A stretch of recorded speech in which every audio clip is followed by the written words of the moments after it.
Hey everyone, how are we doing? Thank you so much for joining us. I'm Kat, otherwise known as the Law Mistress. This is my channel. I am joined by B Na. Say hi, B. Hi. We're here to talk about this incredible TTRPG charity Streamathon that we have been organizing for the last month or so.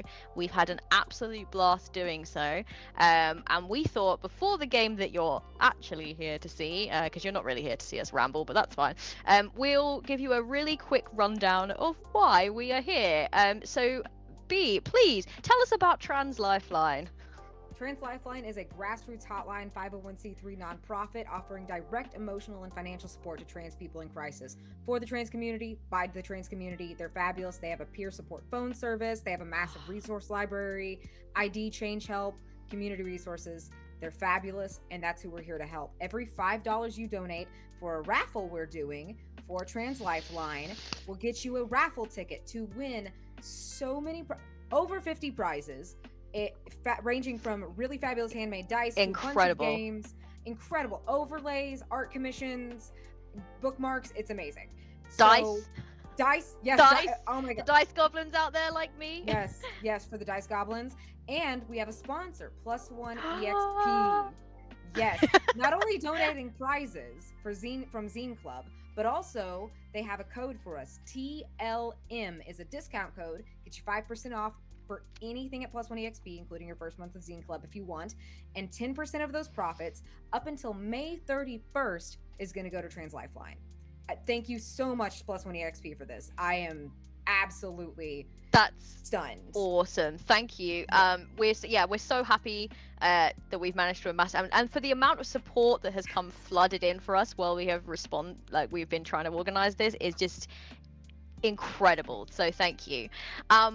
Let me just quickly run down on the amazing games that we've got coming up. I don't know where we are in the timeline. Time is a soup, but you're probably here to watch one of these. So we have Wonder Home that is run by Hector, and we have Trophy Dark run by Madeline Colley, Thirsty Sword Lesbians run by Ella Watts, Sail the Oceans Queer run by Michelle, Sentai Sensibility, which is going to be run by Will.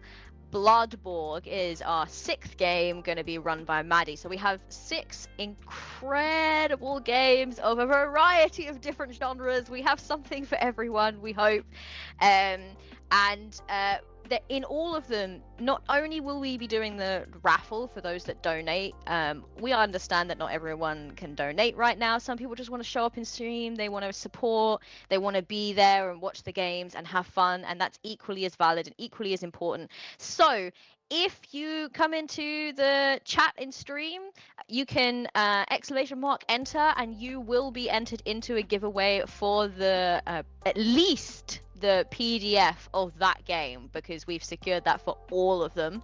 Some of them have a couple of little extras, which thank you so much to the people that have kind of put those forward and donated those, because there's some really exciting ones. But at the very minimum, you will be entered into a giveaway for the PDF of the game that is being played at that time.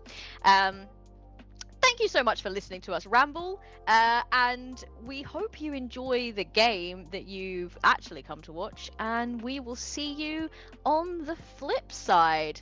Cheerio! Hello and hi, and welcome to this channel, to the Lore Mistress. I committed the cardinal sin, which is just now following the channel that I'm running this game on, because I was like, why isn't it popping up on my followed channels? And then I realized, Will, how could you? Yeah, I know. Anyways, I'm the worst. Follow the channel. Well, as you might have heard from me getting chided, my name is Will. I'm going to be your storyteller for this particular game, the last Sunday game, and we are going to be playing Sentai Sensibility, a game that mashes up Power Rangers, Super Sentai, mostly Power Rangers, and Regency stories. So that's going to be very fun and very interesting. I'm going to do accents. They're going to be bad. I'm going to ask you to be forgiving and bear with me. Nobody else has to do any accents. We didn't cover that beforehand, but yeah, it's going to be part of it. We are doing this because Kat, the lore mistress, and Binar are raising money for Trans Lifeline, which I'm sure you've heard of, but if you haven't, they connect trans people to the community, support, and resources they need to survive and thrive. We've currently raised in this fundraiser $1,515, and we are very close to the goal of $1,750. So donation details can be found in chat. There is a raffle, and every $5 donation equals one entry submitted. And some of the prizes are very good, including a PDF copy of this here game that we are about to play. So if you like what you see, you could be winning your own copy if you donate to Trans Lifeline. But we are going to go ahead and get into our introductions, and you can meet the players of our particular Sentai group. As I said at the beginning, my name is Will. I am your storyteller for this game. I use he, him pronouns, and we'll go around to the players. Like I said, usually, I didn't say this to you all, but I said this to the players in our session 0, I usually default to alphabetical order. To avoid awkward silences of like, who's going to talk, I think we should just stick with that. So, Anne, if you wouldn't mind kicking us off with who you are and your pronouns and your character name and your character pronouns and any other things that you want to share. Hi. My name is Anne. My pronouns are she, her. I play the fearless pirate Ronin, Charlotte the Kid, whose pronouns are also she, her. Fun fact, I discovered pretty recently, actually, that Trans Lifeline also has a number for Canadians to use. So Trans Lifeline doing the work as far as they can reach to help trans people. So please, if you can, spread, throw a little money their way. Also spread the word about this fundraiser. Also, my character is named after my friend Xander, so shout out to Xander.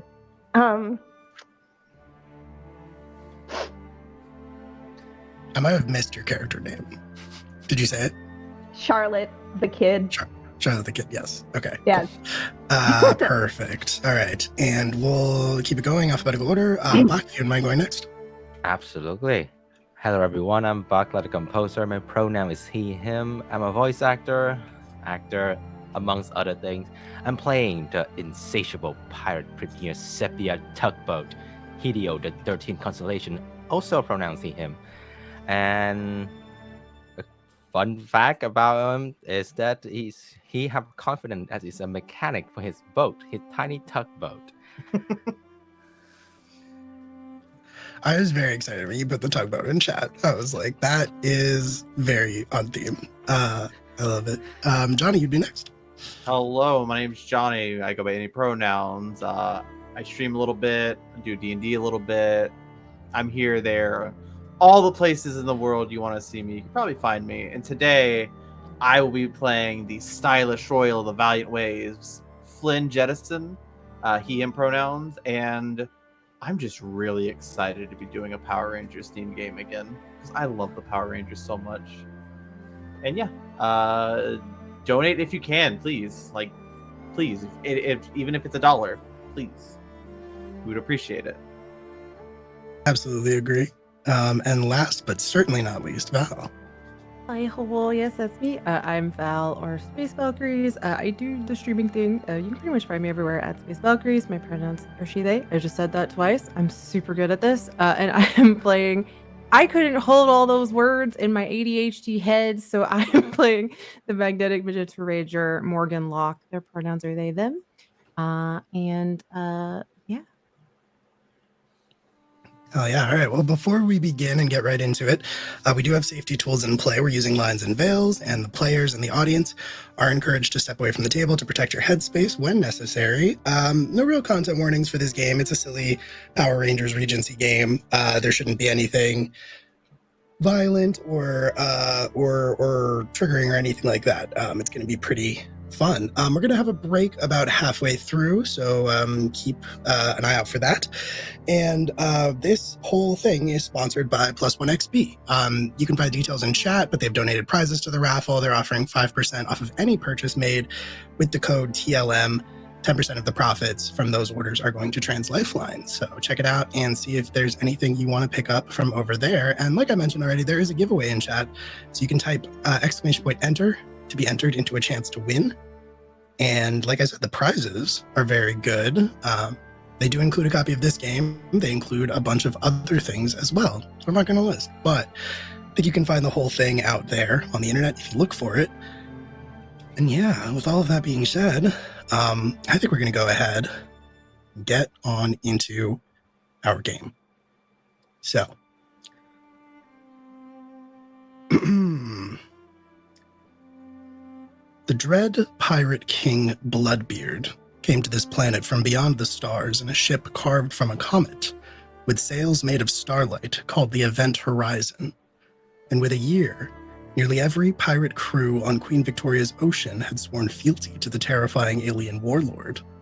To the 8 most influential and skilled captains who bent the knee, he granted a mighty gift, one of his powerful pieces of fate, mystical coins that imbued his generals with the ability to transform and command legendary vessels which could combine into a massive city-destroying colossus.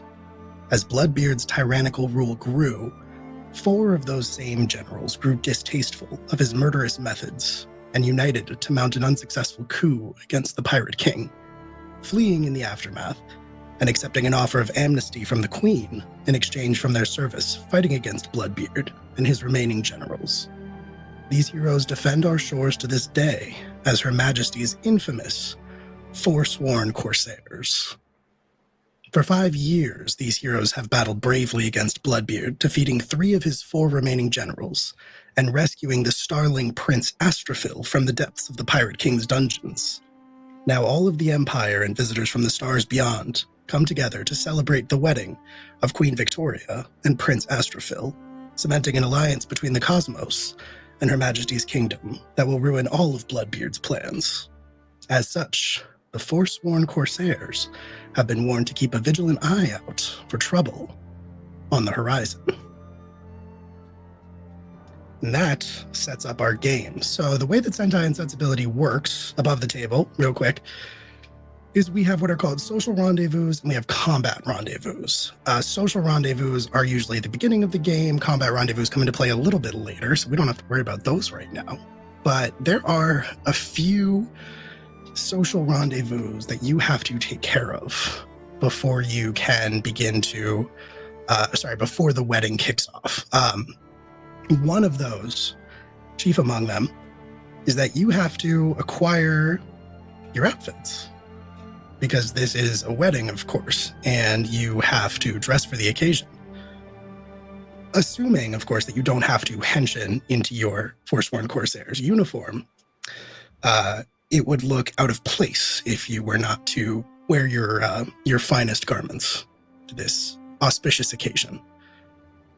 And so with that being said, you all kind of find yourself in this seaside town that is hosting this beautiful wedding ceremony in a seaside chapel, which is magnificent.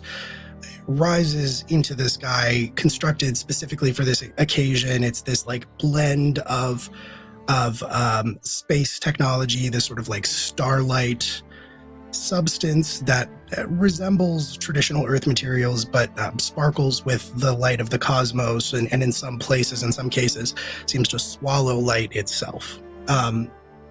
It sits towering high up on this like bluff, overlooking a cliff and the ocean beyond.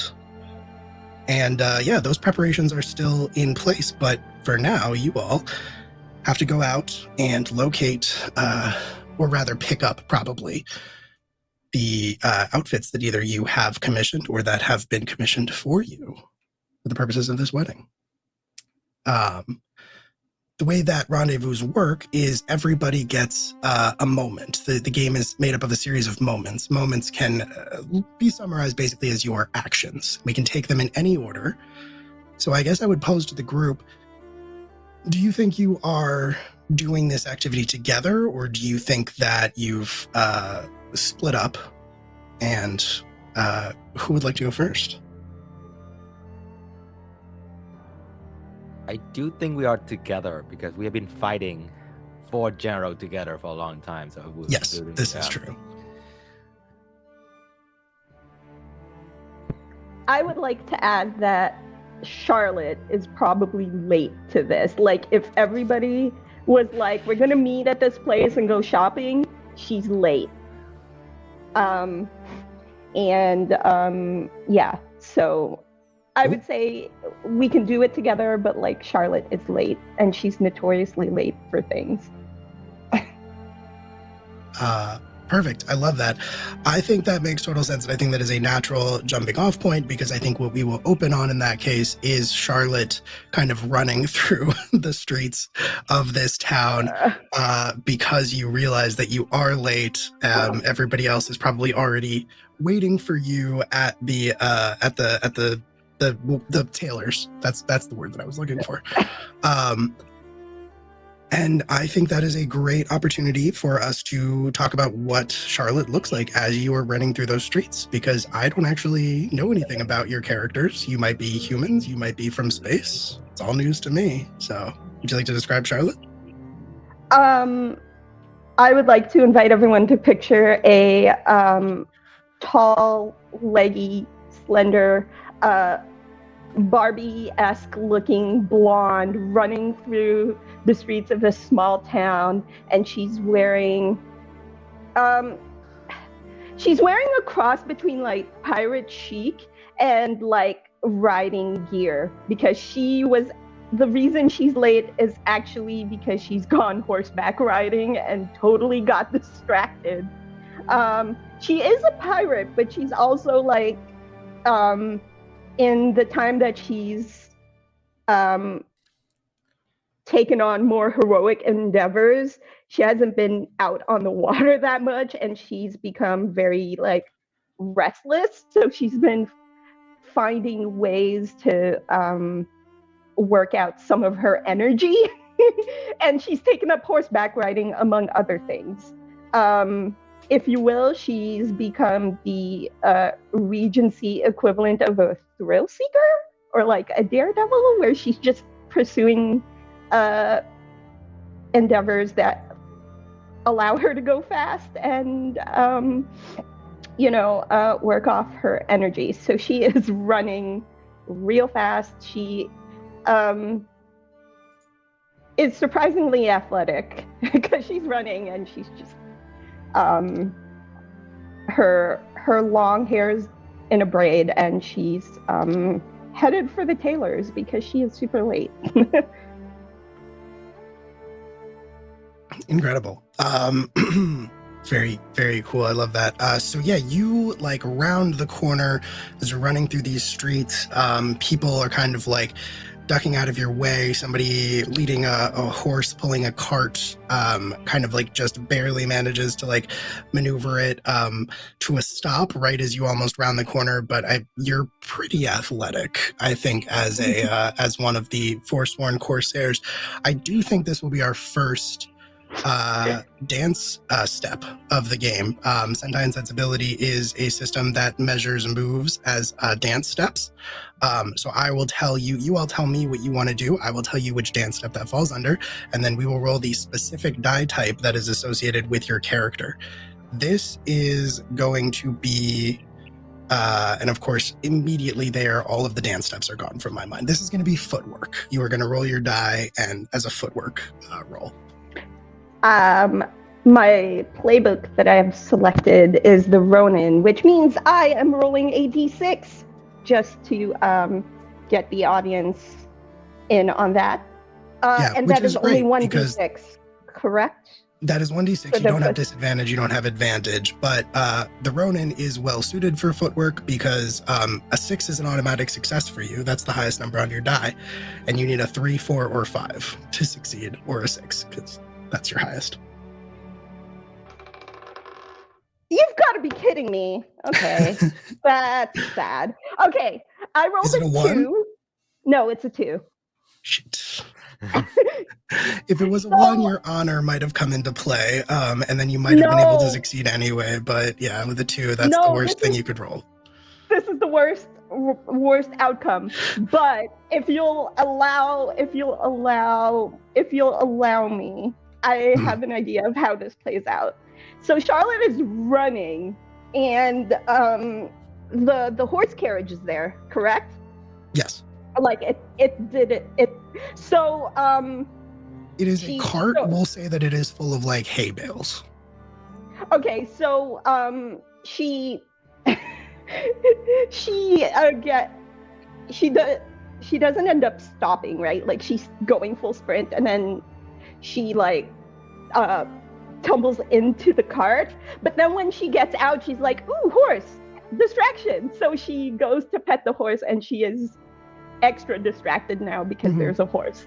So that is, not only did she embarrassingly fall into the hay bales, she then, when she gets out, also gets distracted by the horse. Absolutely, yeah. There is hay kind of like in your hair, sticking out of your clothes. It's kind of all over you. You're a little more disheveled than you were a second ago. I need you to mark a mark QUE mark of peril on your character sheet. Every time you fail a roll, you mark a mark of peril, and eventually you are going to have to roll against the number of marks to see if you get the vapors, which makes it harder for you to do things in the system. Also, I forgot to say up at the top of it, everybody has 3 Queen's favors right now. You are all starting with 3 Queen's favors.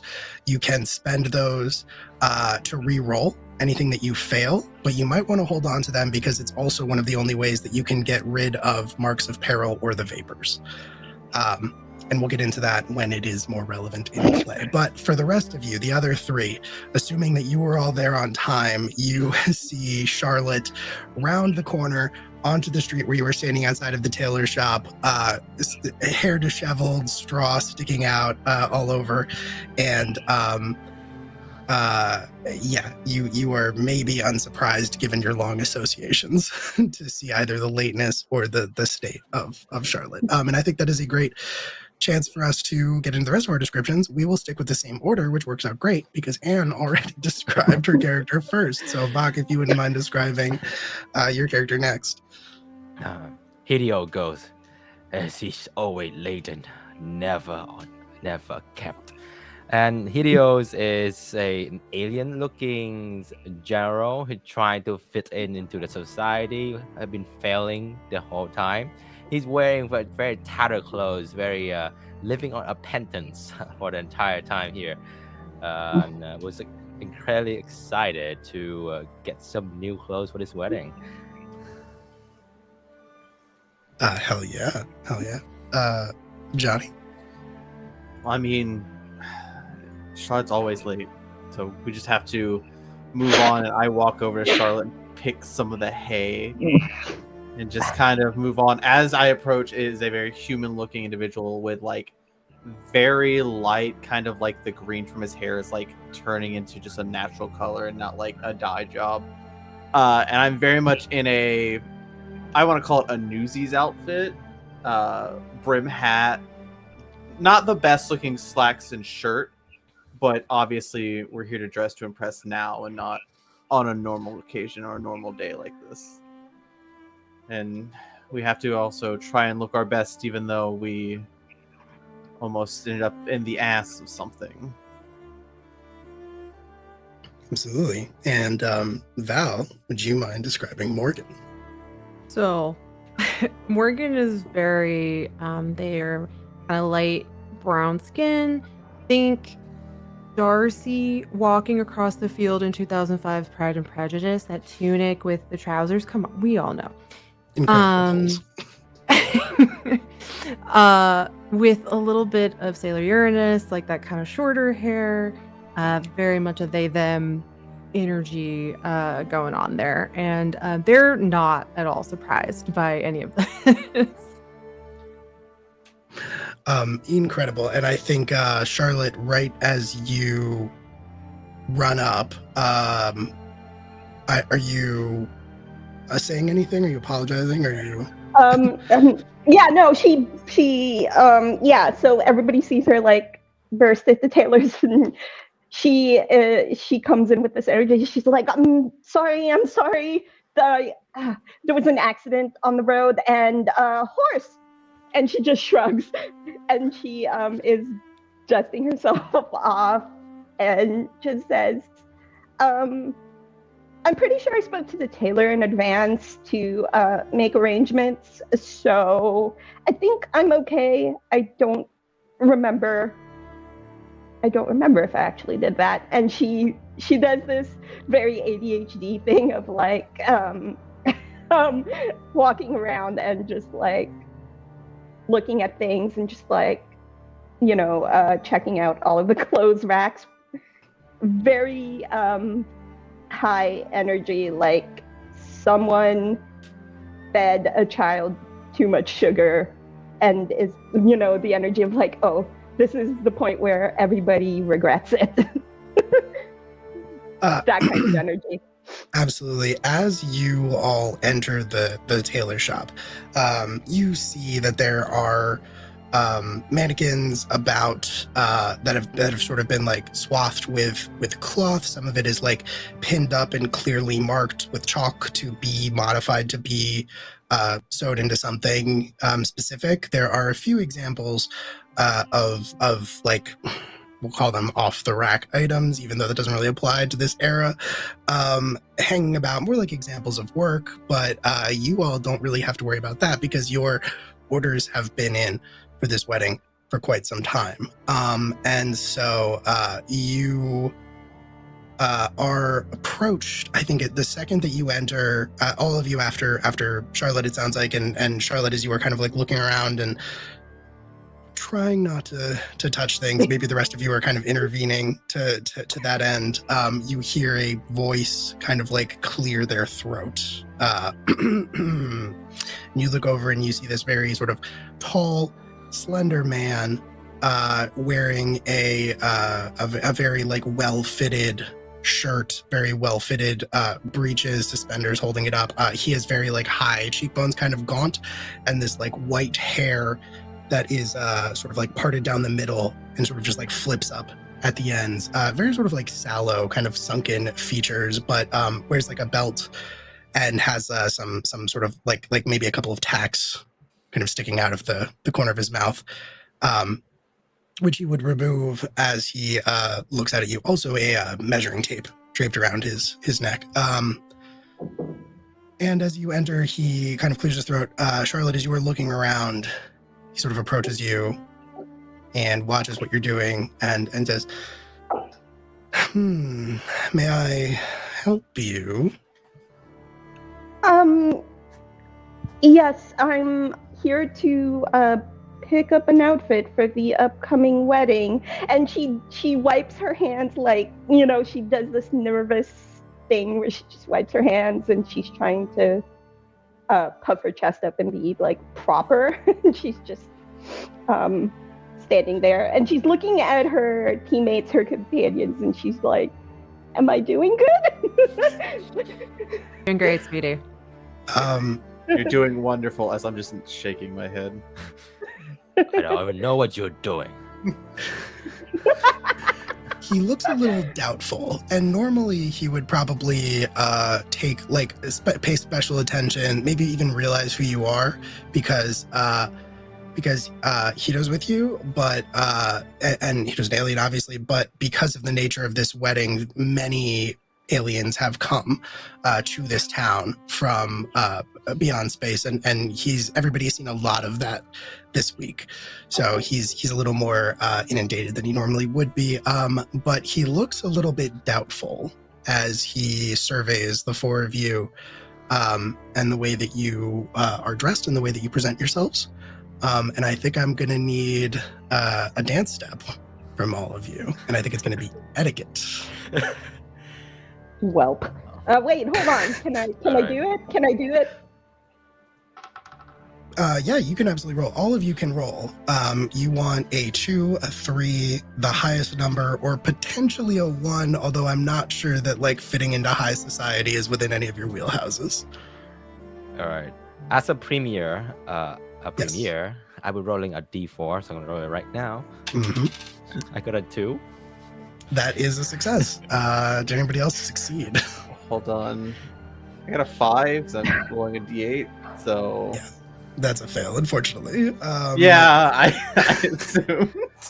So put down a mark of peril. Gotcha. Just note that. Al, how'd you do? Well, I rolled a 1, which is about my usual skill Okay, on okay. rolling, but in this case, works in my favor. It is interesting. It is interesting because this is your honor. The way that this system works is if you roll the highest number on your die, it's an automatic success. If you roll the lowest number on the die, it is your honor, which means that you might still succeed, but we kind of have to justify how it is something that is like second nature to you. Now, based on character descriptions, we haven't really had a chance to get deep into personalities, but based on character descriptions, I get the impression that Morgan is a little bit fancier than Morgan's the rest hot. of... Like, Morgan's Yeah. distractingly attractive. Yeah. And So fancy. yeah, which is hilarious because, again, this is the polar opposite to my personality. We're branching out here. Like, Right. they're just very like, what, like, this is hard to Mhm. look like this? Like, that's kind of their energy. I wanted Right. that, like, the shoujo friends. You know what I mean? Like, Yeah, absolutely. Okay, that makes a total sense. So I think your honor does apply in this case. So we'll say that is a success for you as well. Charlotte, based on your facial expressions, I don't think you Okay, so I rolled a 4. I needed this 4 earlier, and I needed the 2 like now, and it's not happening. Charlotte is having a bad time, and it's funny for me as a player, but it sucks for Charlotte. It'd be like that. It do be like that. Incredible. That's another mark of peril. And I think since we are getting beyond, this is the first time that the vapors are going to come into effect. Basically, what I need you to do is roll your station against your marks of peril. Every time you get a new one, we have to do this roll. You're rolling against it. So you just Okay. need, I just gained a second one, correct? Mark you just of gained a peril? second one. Okay, So it's basically, great. as long as you don't roll a 1, you are fine. However, if you roll exactly the number of your marks of peril, then that is like a super success with ramifications that carry over. It's kind of like getting the the star in like Mario Kart. Oh my god! I feel like I have to apologize for challenging the dice, for challenging Will. Okay, I rolled a 5. Okay. 5 is plenty. 5, you are going to be just fine. So yeah, you want to roll basically higher than your total marks. Otherwise, you will basically be out of commission for a short period of time. The alternative to that is Valor in the face of defeat, which is when your station roll, your die roll, is equal to your marks of peril. And basically, you can clear all of your marks of peril from your dance card at that point. So you basically get a do-over as long as you roll the exact number. But yeah, perfect. You keep your marks, but you do succeed in this moment by not giving into the vapors. So the tailor gives Charlotte and Flynn sort of like a skeptical, sidelong, narrow-eyed glance, but does not give Hito or Morgan the same treatment. He sort of begrudgingly gives a nod and says, Right. Well, I can certainly look in the back and check on the orders. Obviously, many people have been coming to my shop and commissioning clothes for the wedding, so I just hope it hasn't been misplaced or fallen by the wayside. My name, by the way, is Mela. Could you tell me your names, and then I will happily go check.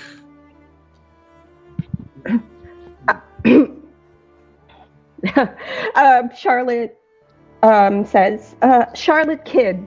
It should be under Charlotte Kidd. Mine would be under Flynn Jetson. Mailer the tailor? I just like to look around for a group. Something funny about my name. No, it's just, everyone likes a rhyme scheme. It fits. Sorry if I offended. He gives you an extra long stare, Flynn, but he nods. And at that moment, I think as the rest of you introduce yourselves, if you want to, what do you say? It's written under the 13 constellations. Well, that should be easy to locate, I suppose. And you, my fine person. Morgan Locke. Lovely to speak with somebody more acquainted with civilized society. I will return shortly. And he steps away from all of you, leaving you to your own devices in this tailor shop. Mailer's tailor shop. Taylor's Taylor. Mailer's tailor shop. Taylor. And he'll talk to the group that he's become a tailor because of his name, or he would have tailored and changed his name afterward. I Either could works. believe he would change his name to match the job. 'Cause it just fits. Maybe it's an alias. Maybe he has multiple names. I mean, I could see that. I don't see an issue with it. I could see that. It certainly could be. It certainly could be. And you have a few minutes to talk amongst yourselves and look over the rest of Mailer's shop. The work that you are seeing does seem very impressive. You are all feeling very confident about that he will have realized your visions for what you want to be wearing at this wedding. And after just a few minutes, he appears from the back, and he is carrying 4 garment bags that are sealed up, because obviously we're going to do a big reveal before the actual wedding. But he has these 4 garment bags that he walks out with, and he starts distributing them to all of you. He's, like Morgan and Charlotte and Flynn and the 13th constellation, and yes. There you are. Everything has been paid for in full, and I'm positive that you will be most satisfied. Also, I'd like to apologize. I did not realize who I was presented with in my shop. The Foursworn Corsairs.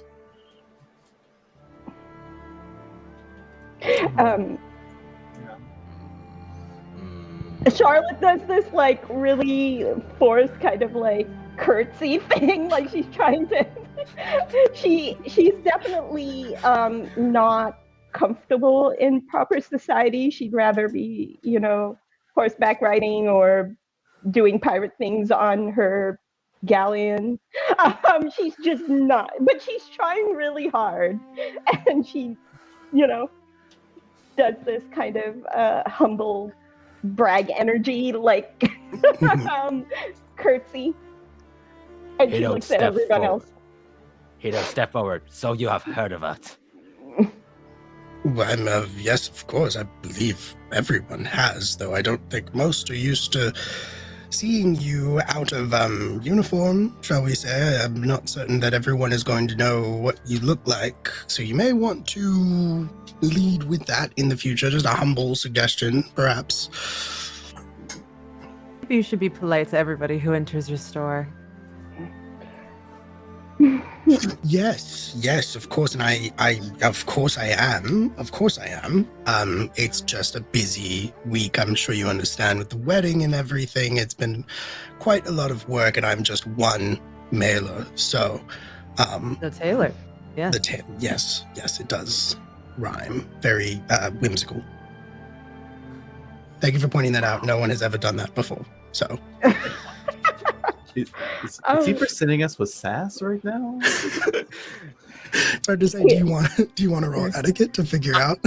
No. I'm good. I'm okay. You want to get the vapors over this? I don't. You know what? I'm gonna step in. I want to roll etiquette to figure it out. Yeah, I mean, you can. It's kind of a gimme. So if you want to, feel free. Let's go. Oh God, I'm gonna roll 1. Well, a 1, I would say that this is probably still, although you're not human. I wonder. I have read many books. Yeah. I'm There's tempted fine to literature out say- there. Many playwright in my day. I On will my leave it up ship. to you. I think it's very funny if you don't understand human behavior enough to know if he's being sassy or not. But it would mean taking a mark of peril if you'd rather say that he does recognize this. That's fine with me. You have to understand. It's called entertainment. I gotta do the funny things. Absolutely, I respect it. It's a one shot. I respect the energy. Go ahead and take a mark of peril. I think that's your first one, right? Yes. Okay, cool. So you don't have to roll right now. Oh my god. Perfect. Yeah. So hard to say. Hard to say if he seems like he's being genuine to you. What a nice shopkeeper.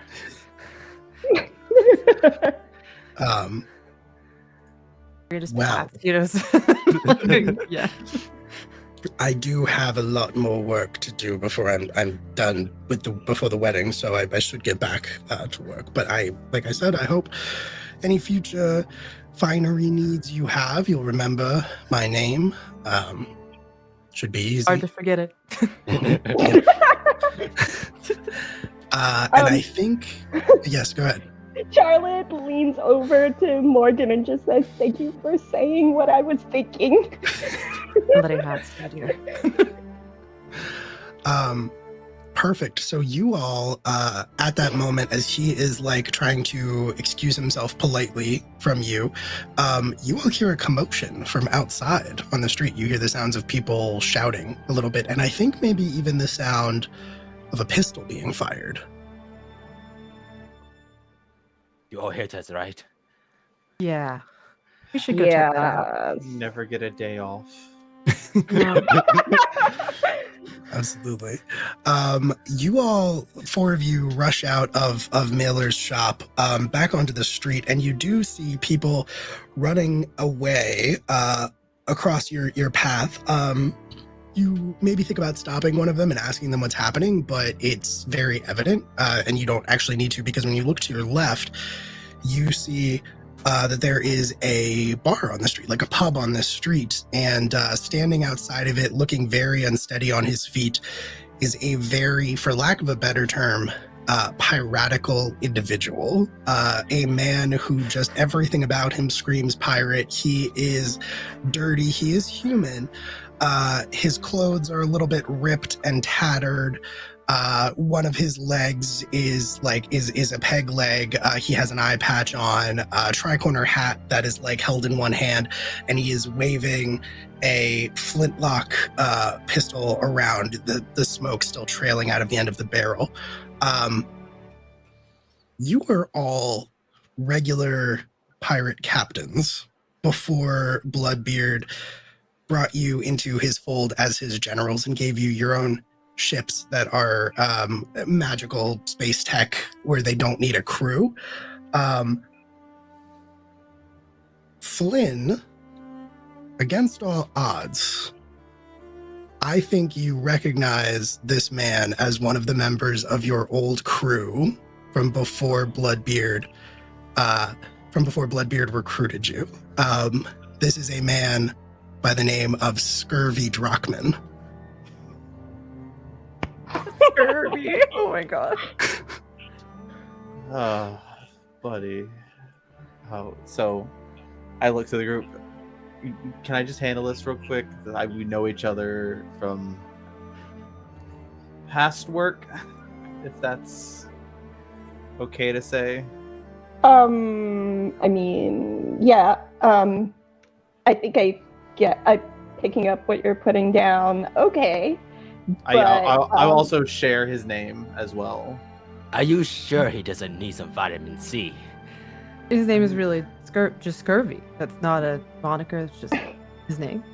No. Well, he Is used it to a be pirate name or like his actual name? Well, he used to be called Lemon Throwing Dave, but he stopped throwing lemons. And one led to another, and it's not the best, but Scurvy, buddy, we're kind of busy today. We have a whole thing, so can you just put the flintlock down and we can just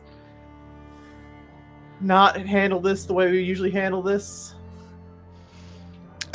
He looks at you. He hears somebody calling out his name, his nickname, and he, like, blearily, very unsteady on his feet, like I said, looks around, flintlock in hand, and sees you all standing there. Flynn, you standing a little bit ahead of the others, and he says, "Wow, wow, wow, look who it is.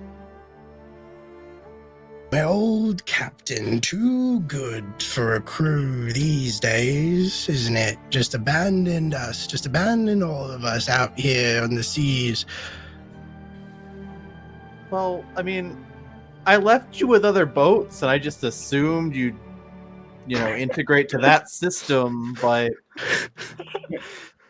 to be honest with you, using the name Scurvy didn't help.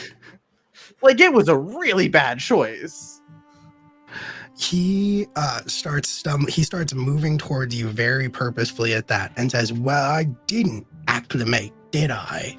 And also, you don't remember, do you?" No. Nobody used to call me Scurvy. They used to call me Lemon Throwing Dave, I think is what you said. Well, yeah. And then one day we was out of lemons, and you joked with the crew. You said, and he's like up in your face at this point. He's like poking the flintlock, which isn't loaded. He's already fired it, like in your chest. And he says, "You said you're gonna need a new nickname. Let's call you Scurvy." Okay, to be fair, I looked through And it ever again. since then, I was a bit of a bully back then. I'm better ever now. since then, Scurvy's all they call me. Well, buddy, you can just build a new name for yourself. Mailer, and there's a tailor. Mailer's like, "Leave me out of this. I don't, please." It's a new world, and I'm like adjusting what I imagine is a really bad in shape clothing piece he's wearing. Yeah, he's got like a little kerchief tied around his neck. What about well-groomed William? How about that? Oh, that's not gonna come off. How about something like that? Do you want to try to calm him down? I do want to try and calm him down a little bit. Okay. That's going to be an etiquette roll. That's your dance step for this. Okay. Was it 2 or 3 or my highest roll? 2 or 3 your highest roll, or potentially your honor if you roll a 1. I will say, because of your association and because of how you've handled this situation and not escalating it, I'll give you advantage on this, so you can roll twice, your die type twice, and yeah. Okay. 6 and 3. Okay. Perfect. Yeah. All right, cool. So that plays, and he stares at you and then bursts into tears and says, "I would love to be well-groomed William." See, it's all about, just changing your... Oh my God, you were filthy. Changing your ideals and, just dressing a little better. And I take the flintlock and hand it to Charlotte. And maybe just don't go firing your gun around in the streets in broad daylight. You really think that I could turn this around? Do you really think that? Hey, buddy, we're like boats. We can always turn things around. Can do that at this point in time? Well, They can. It's fine. It's more like a circumnavigation than like a reverse, but Okay, take your point. I would like to I take the flintlock from Flynn, and I would like to speak up. She's still in full horse girl, right? And she's still got like bits of hay like pulling it out of her hair, and she's like, "I've struggled. I've struggled integrating myself, and I understand where you're coming from. Trust me, I would rather be. And she starts pulling hay off of places you shouldn't have hay. And she just says, I would rather be on a ship or on a horse, but I'm here, and if I can cope and integrate, so can you. But yeah, proper society, they don't look too kindly on guns, so that's the first step. And she just tries to like befriend him. Yeah, if you want to. I don't yeah, if it's important to Charlotte that well-groomed William, formerly Scurvy Drockman, formerly lemon-throwing Dave, have positive feelings towards her, then you could also roll etiquette. Sure. Ooh, okay. Oh, that's bad. I rolled a 4. That is unfortunately a fail. So that's going to be a mark of peril. And let's roll your die type. Oh, this is going to be so bad. I love it. It'll be fine. Ooh, I rolled a 6 on that roll. What does that mean? Perfect. Yeah. So as long as you roll above your current marks of peril, you're fine. You succeed anyway. So what are you up to? 3? Yeah, I'm up to 3 now. Okay. But I also really want this guy to like calm down and I want to help this guy. Sure. He says, he looks at you and he like kind of like stares at you as you're talking to him. And then he says, I'm sorry, I don't know who you are. Don't worry about it. It's okay. It's okay. You don't have to. Okay. Yeah. It's fine. Don't worry about it. Right. You don't come up to him. Side hands on his shoulder. Either you die a pirate, you live a pirate. Go out there. Achieve your treasure. Well, I was actually kind of in the middle of like a life-changing epiphany about not being a pirate. About maybe being a clean, nice gentleman type. Oh. Unless Well-Dressed William is kind of a be a well-dressed pirate nickname. I mean, I think that whatever could you work. want to be, buddy. Just be whatever you want to be. All right. Okay. All right. I'm having ideas. The juice is flowing. I think I'm going to go with this energy. So long as you do that and stop shooting generally, so we can get going to like a wedding. We're late. Right. Okay. Well, I'll tell you what, as a favor to you, my old captain, who I no longer hate,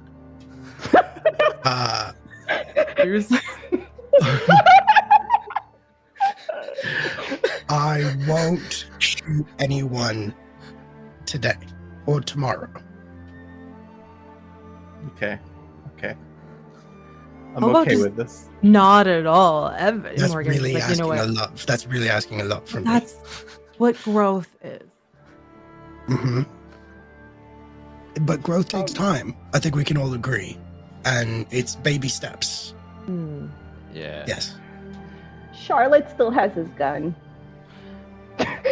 And Charlotte says, make it 3 days and I'll give this back to you. Done. No. Hold on. And Morgan just takes the gun. Like, oh no. Whoa. No, that is, I stole that fair and square and I would Morgan, like it back, please. Gestures to their saber, like, really? William, don't listen to them. What you should do is start throwing citrus instead. So go there you go. No, that's perfect. Who needs guns? No, I've been there before. Nothing good comes from that. Everybody loves it as long as there's citrus about, and then the second you run out, they start calling you names. Is that how that happens? Well, painful memories. I will take that gun back. Thank you very much, and I will go. Morgan does not hand it back. But my mother gave me that. That's all I have to remember her by. You just say that you steal that fair and swear. From my mother, yes. What was your mother? I have to remember her by. Was your mother a famous pirate? No. Then Okay, well, I'm not giving it back. I don't trust you. I don't know you. Fine. Charlotte just shrugs and says, I tried. And she just, yeah. Well, fine. Enjoy the wedding. I'm going to go back inside for 3 days, I suppose, and then I'll come back out and we'll see what happens. We believe in you. Don't worry. Of course, yeah. Thank you. Thank you. not If you giving have a a... Right, yeah, well, all right.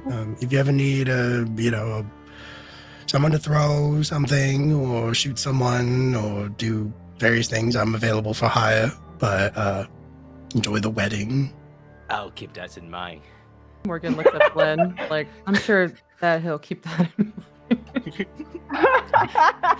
He's fallen off the wagon so many times. It's a process, but maybe this one will stick. He doesn't have a gun, so let's go. Right. Let's get out of here, just in case he finds something else to throw at us or shoot at us with. He goes Give him ideas. back into the bar, and you can hear him like muffled because he's inside the building now. As he shouts out, "Good news, everyone! I'm a new man!" And He will just William. everybody inside cheers. Like, wait, did you say that yesterday? Oh my god. Perfect. So, yeah, you've saved this man's life. You've reformed him. And yeah, that's the only sign of trouble in town at the moment. So you've acquired your outfits for the wedding. You basically have like an evening to yourselves to kill, which if anybody wants to do anything, you are welcome to. But this part of the social rendezvous is more or less complete. So it's more just like if you guys want to have any scenes or talk to each other, talk to any NPCs or do anything like that. Otherwise, we will skip to the next day. This doesn't have to be like the same day, but I imagine one of the things that Charlotte has learned about like proper society is that when you go to a wedding, you have to find a companion to take with you, like, a wedding date. But she is discussing this with her team as part of like what to do at a proper wedding in society, and she's distressed because she doesn't know how to get a date. Like, she's like, I don't know how to interact with people in society. Also, not a horse, also not a ship. What am I going to do with this, right? So she's been having this discussion with her teammates, her friends, on and off for a while leading up to the wedding. So I'd like to kind of address that because it would be a concern for Charlotte. That's fair. Well, and I will also just put out there, that there is at least one man in town who is free for the next 3 days. It's true. Just put it out there. That is a good point. But I absolutely think, you were all that evening together. We can brainstorm this because you all kind of like operate independently on behalf of the crown, on behalf of the queen. And you maybe have like a base somewhere, but this like seaside town, I think, is probably not where you normally operate out of. It's just sort of the location for the wedding. So you do have your machina, which are essentially your zords, which, as we've established, are all ships. While Hido's might be too small for you all to gather on as the aforementioned tiny tugboat, the rest of you have probably larger sailing vessels, and you could easily meet on one of those. Yeah, and Charlotte's galleon probably has like plenty of room for everyone to hang out at. Yeah, It's the and with that in mind, as we kind of like transition to the harbor of this town where your machina are currently docked, I think that is probably a very good opportunity for us to get the descriptions of those out of the way before they come up later in play, if they come up later in play. I don't know why you would need to fight a large creature in this game. I wouldn't worry about it, but for now, we can keep the same order. And do you want to describe the magical space galleon that you were given as part of your pieces of fate? Yeah. So the galleon that Charlotte has as her machina is a large galleon, a large sailing ship. It's got 3 masts. The sails are all like obnoxiously bright blue with actually there's a like silhouette symbol of a horse on the sail. It's just like, you know, it's an expression of like a sailor who's been like land bound for a while because of her duties as a Foursworn Corsair. So she hasn't been sailing out as much as she'd like to, and it's just a horse on the big sail. If the ship is not called the Seahorse, I will be very upset. It is. Yeah, we'll run with that. It is called the Titan Seahorse, and it's in elegant script on the side of it, and it's just like a really big, large, obnoxiously large machina, very extra, and I think that fits Charlotte. And perfect. It has an official reputation for being the party boat, because when she doesn't get to sail very much, but when it's like at the dock, sometimes she throws parties on the ship. Perfect, incredible. Let's talk about the tiny tugboat. Let's talk about a tiny tugboat. It's just how you imagine a tugboat to be. You know, just have a little cabin, and then it just a very elliptical shape. It's definitely smaller than the rest, but still bigger than an actual tugboat, because these are mech, they are Zord, they are oversized things. The reason there's not a lot of space in it because there's so many upgrade and modification that take up all the space. It just junk all around. It's like you don't want to hang out here. And yeah, it's have a jet engine because we are space pirates, and so this tugboat compared to the other vessel is actually a racer because they're small, they are fast as different missions as needed for Bluebeard, but it's have a flag that kind of draw on symbol of an actual boat on the flag of the tugboat. Incredible. Incredible. I love that. Do you have a name in mind? You don't have to have one now. I realize we're kind of doing this on the fly. So if you want to name it later, that's totally fine. If you want to think about it during the rest of the game, that's totally fine. I don't have a name because I didn't know we had to name it. But I know. If anyone have a funny name, I'll take it. All right. We could Tiny Cat. If you want to, Chat, you want to name the tiny tugboat? throw some at me. Throw some at me. Oh my absolutely. My God. Incredible. Johnny, yes, Flynn's vessel.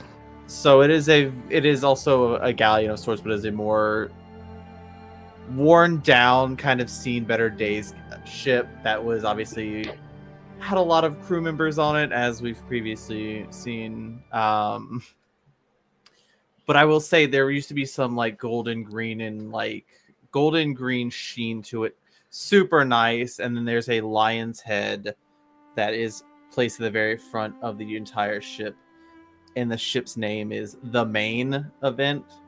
like for lion mane. I just think it's funny. Incredible. Personally. Yes. Perfect.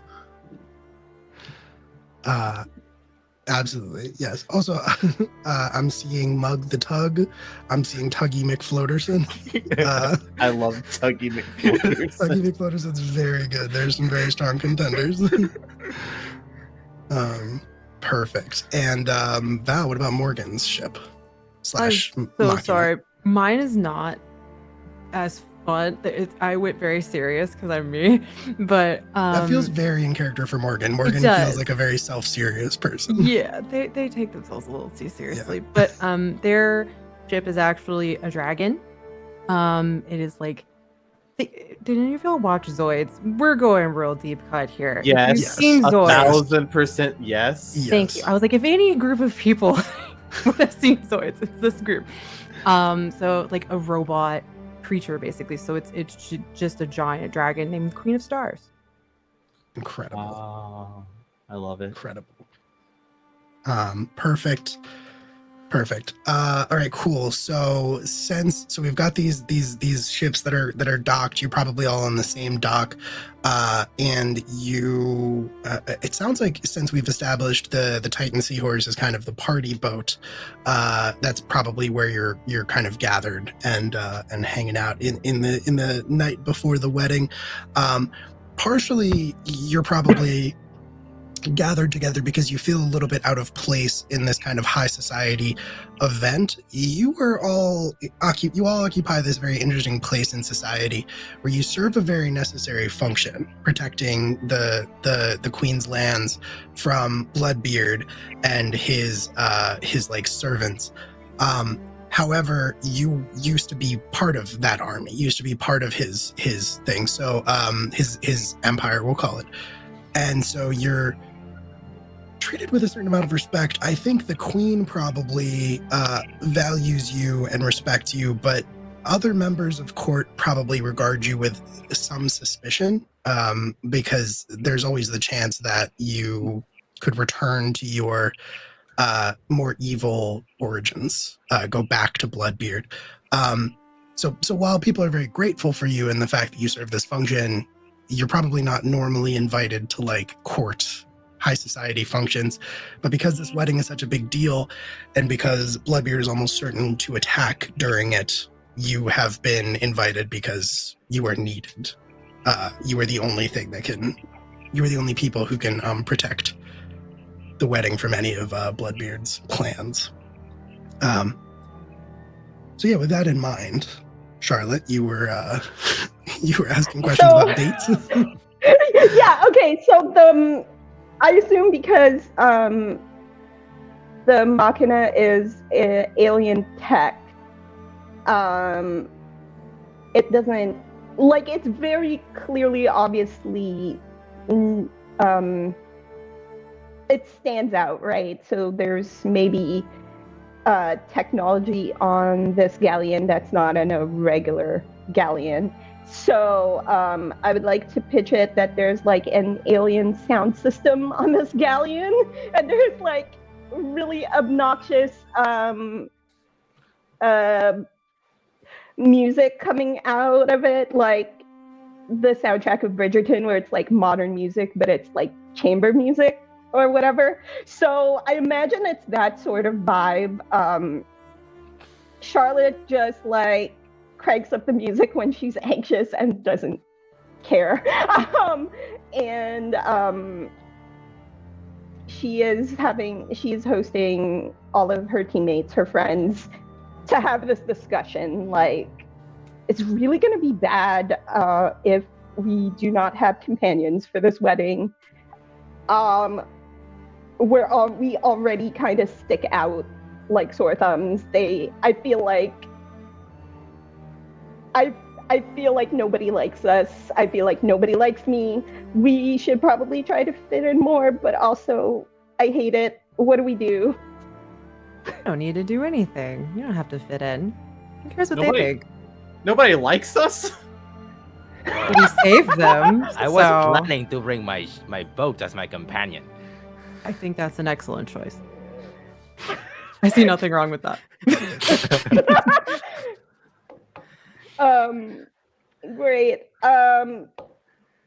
I don't know, like, do you guys think it's okay to show up without a date? Like, for all of the energy that Charlotte puts into being, like, rebellious and, like, I'm a horse girl, I don't care about people, there is a part of her that genuinely just wants to fit in, and, like, especially because it's a wedding, it's like a very big deal, right? If it was any other day, she wouldn't care.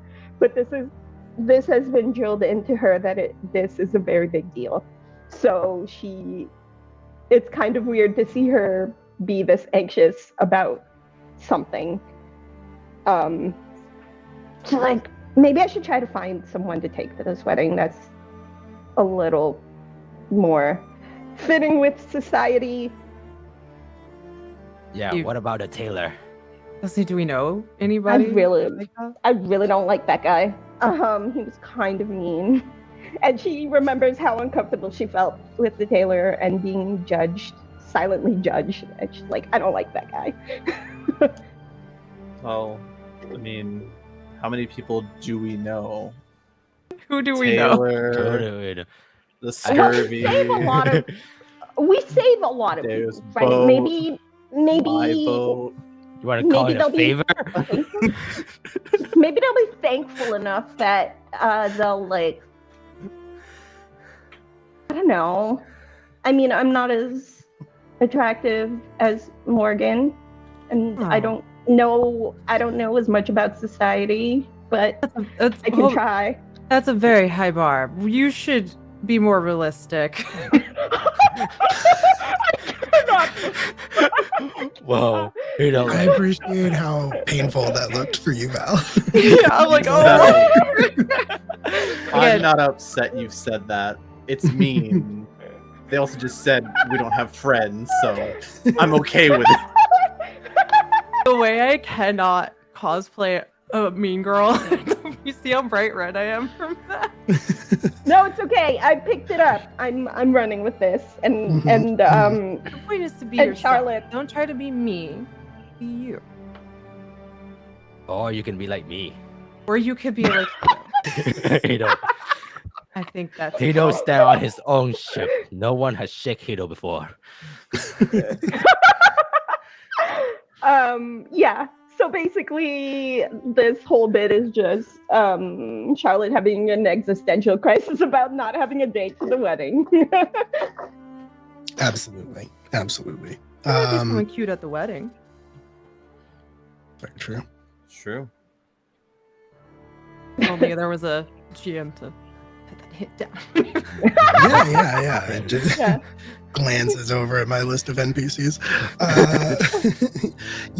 I would say, and I'm not going to make you roll etiquette for this, but I think you would be aware that within, high society, it's perfectly acceptable to show up to an event like the wedding, like the Starlight wedding, as an eligible prospect, looking to, maybe connect with someone of similar station. And we are the eligible bachelors in this equation.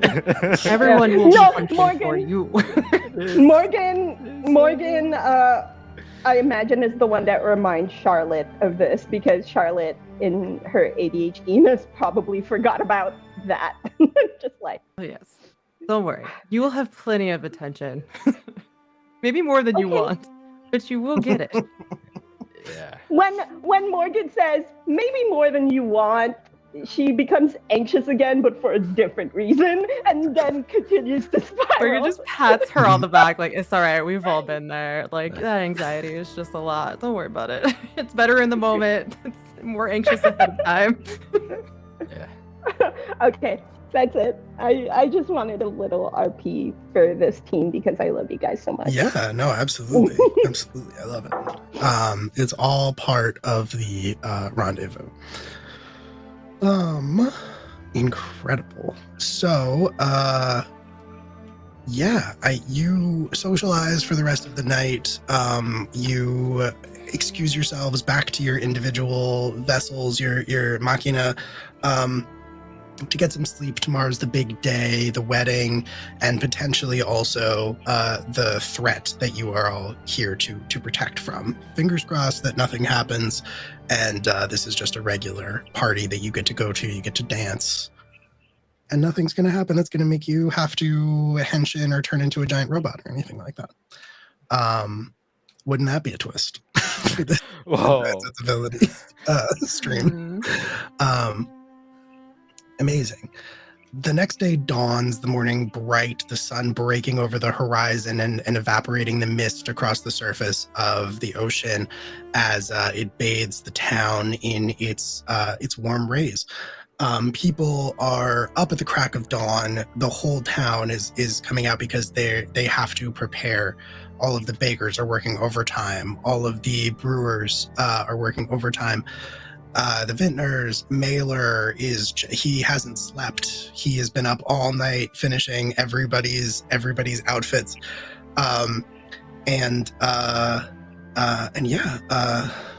You have the morning dawn's very pleasant and you have time to yourselves, but I think probably a lot of that is going to be spent in your own preparations for the wedding. It is going to be an all-day affair, so it's going to start early. That's when you show up. The party is going to stretch on for a very long time before it finally culminates in the ceremony itself, which is going to combine traditions from both Earth and from the Spiral Empire that Prince Astrophil hails from. So you all know that forthwith, with haste, I think probably everybody who's coming to this wedding has been given a time of arrival to aim for, roughly, because that's when your announcements are supposed to take place. And as you approach this beautiful starlight and marble chapel that has been constructed on top of this hill, you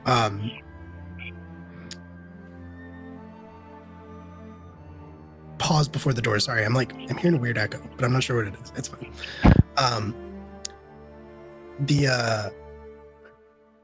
It's all good. It's all good. It's not a big deal. It just threw me off a little bit. So as you approach these massive doors, as you approach these massive doors to the chapel, it's beautiful. There are footmen standing on either side, wearing these bright white waistcoats. Some of them are human, some of them are from the Starlight Empire, so they have this very sort of they don't have hair. Their shapes are humanoid, but they kind of contain the depths of the black depths of space itself, with stars kind of glittering all over them. And then they don't have visible mouths, but they do have eyes that kind of have that same sort of radiant starlight shining out of them. So some of the footmen are from the the Spiral Empire, and some of the footmen are from Earth. And you four walk up a long carpet that stretches out from the front doors of the chapel. And as you approach, we get a good look at your outfits for the wedding that Mailer has constructed, because what would Regency game be without elaborate descriptions of fashion? The answer is nothing. So do we want to keep the same order? I don't want to keep forcing Anne to go first. If anybody has an idea and is very excited, I'm happy to switch it up for the purposes of this. I don't mind going first. Okay. Then Anne, take it away. So the team has not seen Charlotte all day leading up to this wedding, right? Okay, I imagine she's been holed away in a particular space, in her galleon, getting ready for this. And it is night and day. When Charlotte arrives at this wedding, her long blonde hair is now up in an elaborate updo, all the way on the top of her head, like adds like 3 inches to her height because it's so big. And she is wearing a really huge like ball gown style dress with obnoxiously poofy sleeves coming off of her shoulder, and like a very corseted top, very tight, like she spent a lot of time squeezing herself into this dress, and the skirt is obnoxiously poofy, like it takes up a certain diameter of space around her. There's a lot of dress there, and it is several shades of blue, like in a gradient sort of style on her skirt, and her top part is an ultramarine blue, like a very bright, strong blue. As well as her sleeves. So she is in this obnoxiously big dress when she comes in and walks up at this wedding. Incredible. And as you approach, the horn, the trumpets are blown. As you walk up the rows, all these people the footmen raise trumpets and blow them, and one person up at the front by the doors that have been thrown open to allow you all inside. You can see the splendor and the opulence that waits inside for you, announces your arrival with your full title, which would include your Sentai name. Essentially, you'd be introduced as Captain Charlotte Kidd, followed by the rest of it, which I don't remember off the top of my head, so I can't do it. But yeah, you're the Ultramarine Foursworn Corsair. Okay, wait. Yeah, okay, that's what it is. I can do the full title. The fearless pirate, the fearless pirate Ronin Ultramarine Titan Seahorse. That's the Machina name, right? Like, it's the Machina name at the end? That's like technically part of it in the game. I think generally it's supposed to be like the type of Machina. Also, I don't think that needs to be part of the title, but it's okay. They give you the big thing, yeah. I don't know. I just like the way that sounded better. I also like the way so that cool. It sounds. Yeah, I love it.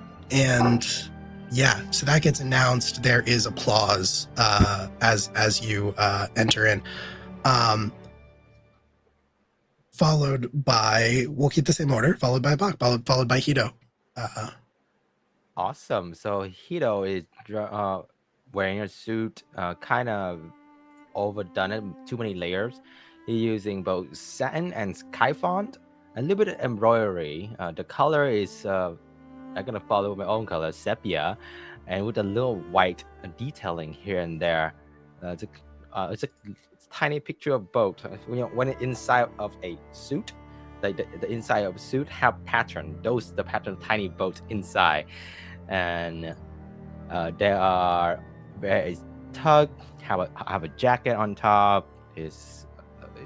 I'm wearing glove. I don't know why, but apparently my friend, Hito friend, tell me you should do that because we don't want to destroy classes with your big hands, and so that's how he's wearing, and like try to be super ornate, and it was like over detailing on the shoulder and whatnot. But as he put it on, a lot of them get torn off, and that's what he have.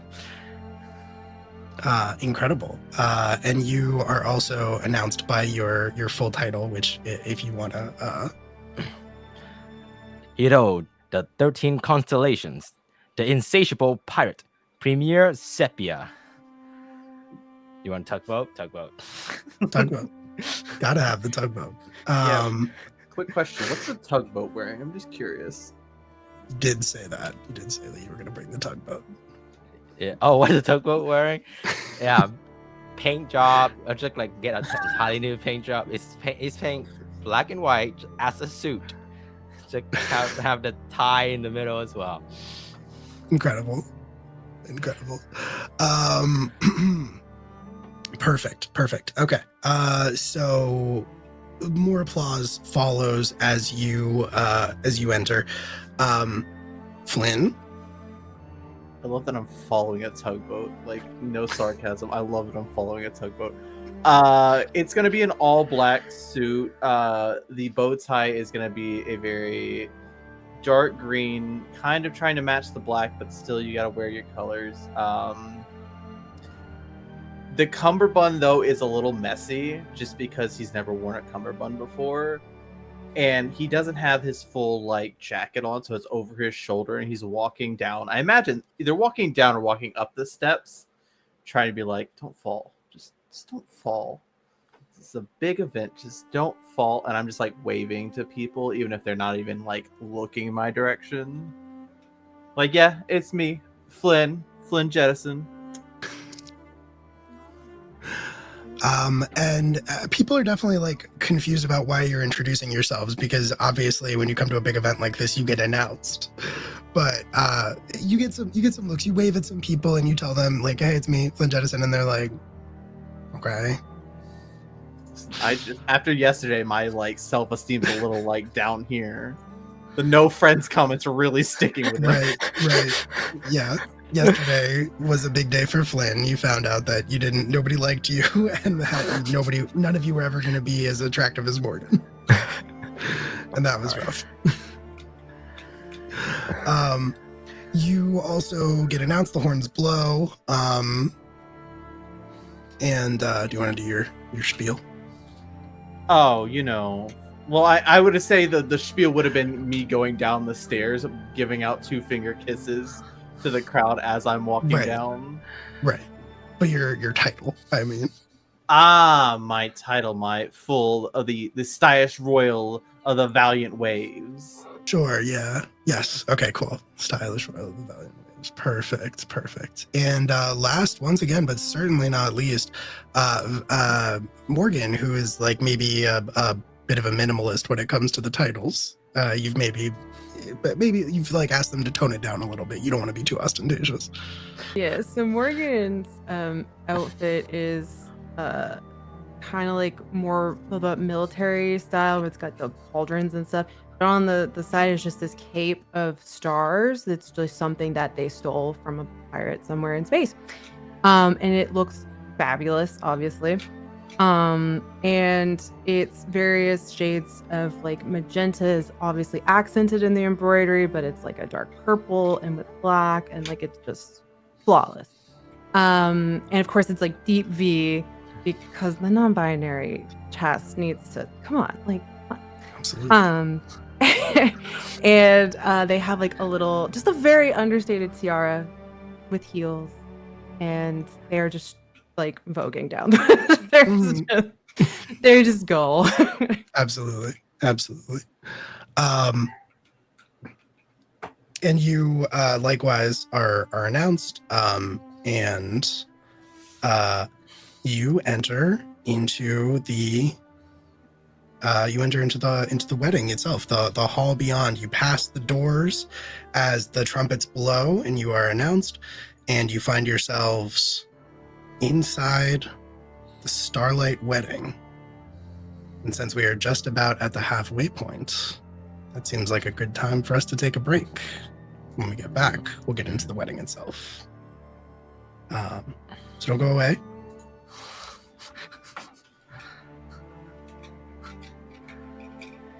Yes.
Hello, hi, welcome back.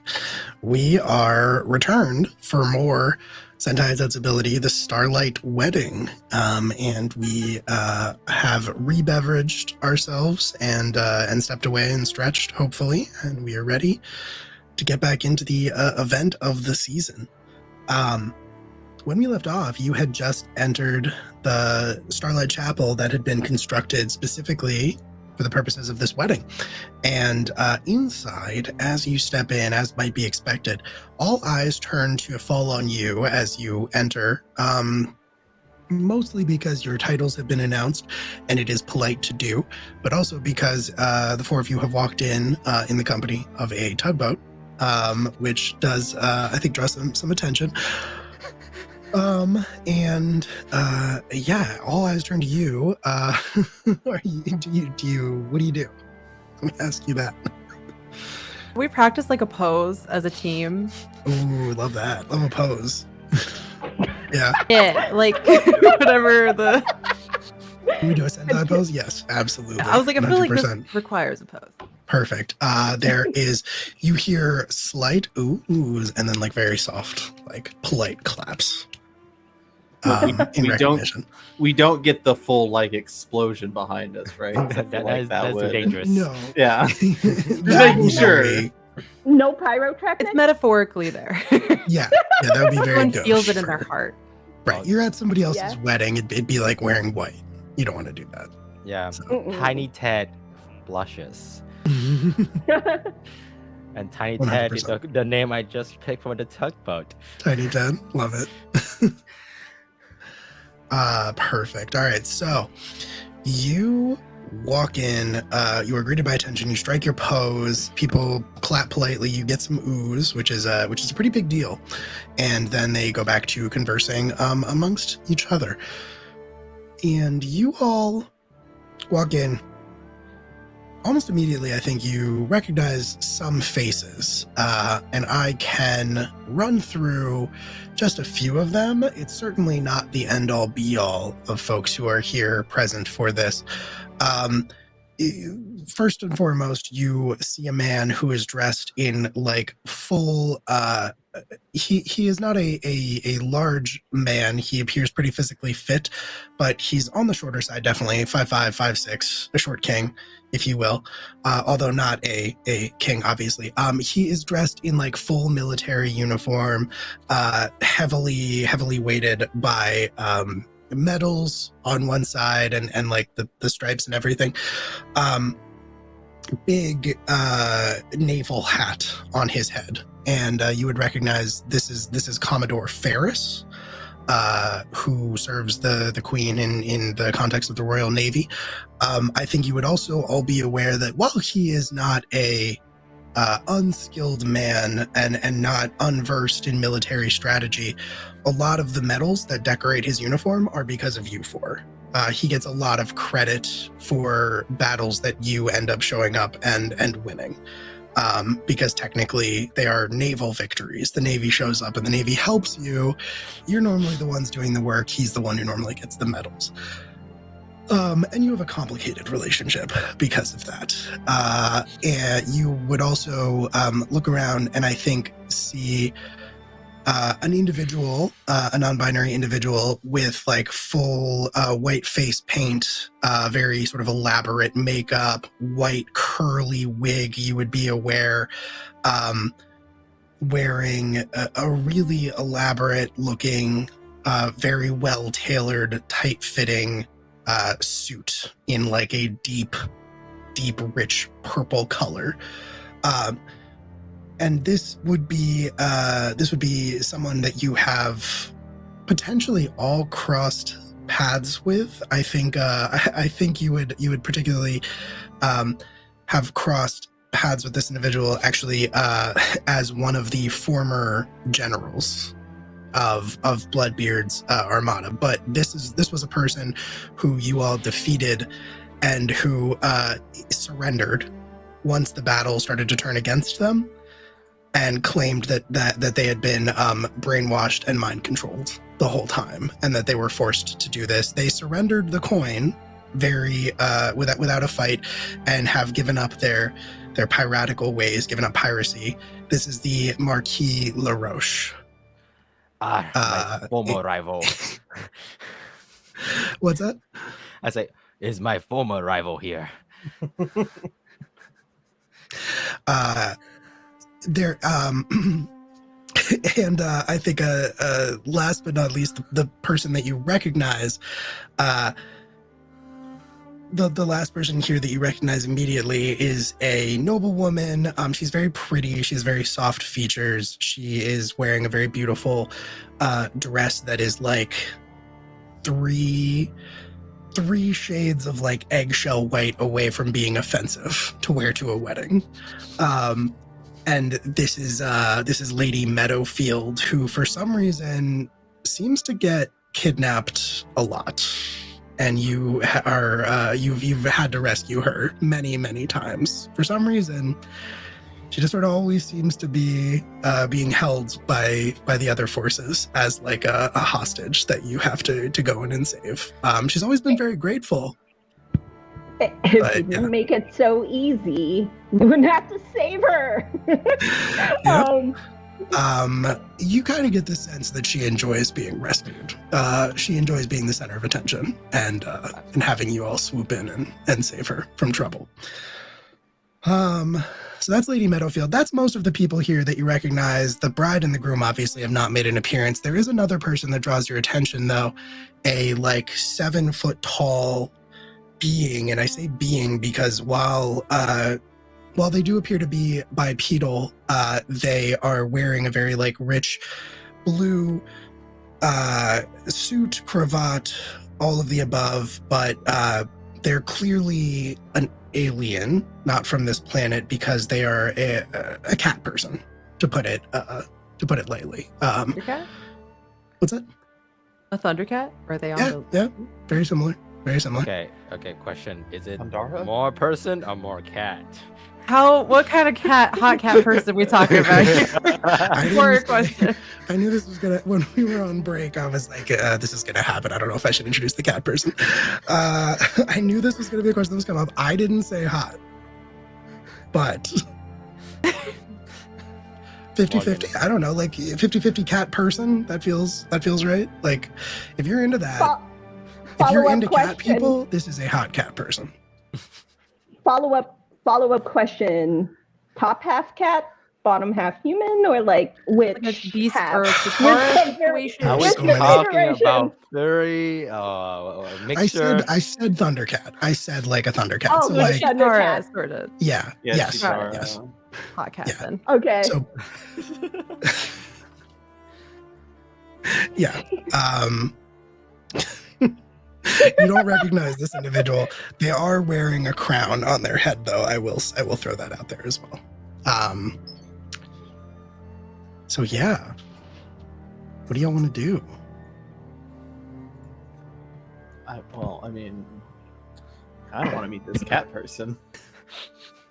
All of us, we make a beeline for the hot cat person. All of you? Oh no. No. Objective, lore, past history, cat person. Sure. What was the short king's name? Commodore The Ferris. Navy guy. Can you just be Commodore short king Ferris? from now on? Yes. And he's Navy, right? Yes. Okay. And he okay. I have a thought. Okay. What? So is everybody else actually gonna go say hi to the cat person at this Not point? Hado. Okay. Hado is too engrossed in this rival of his. So my thought is to approach Commodore Ferris to ask for a dance. Okay. Let's do that. I did, Johnny. You did mention the cat person before. So if that is what Flint is doing, I'm happy to start with that. Okay. Sorry, I'm looking at chat and I'm laughing. Understandable. I am not looking at chat for that exact reason.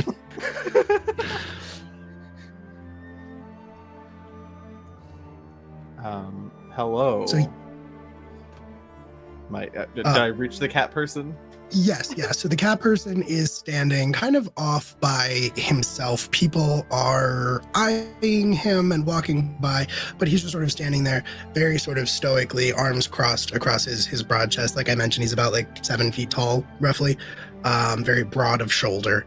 I'm hearing it as I'm saying it, and I'm still not looking at chat. So, yeah, you approach him, and you get like a look of recognition as his vertically, slitted cat eyes fall on you. Hello, it's a pleasure to meet you. My name is Flynn Jettison. This is my friend, Tug McFloaterson. Canonically, Tiny Ted is the name of this tugboat. Okay. We've established. Okay. Okay, yeah. He eyes you, and are you? So I know that your ship is called the Main Event. Is there any sort of like lion iconography on your? I would say the outfit? mast does have a very regal looking lion head. Okay. Potentially resembling the lion cat person in front of us, but it doesn't have to. But if it lines up with lore reasons, then it can. Yeah, absolutely. I think so. His eyes fall on that. He looks like he's maybe not interested in answering your questions at first. But he looks down at you and gives sort of an approving lowering of his head. Says, I like your mask.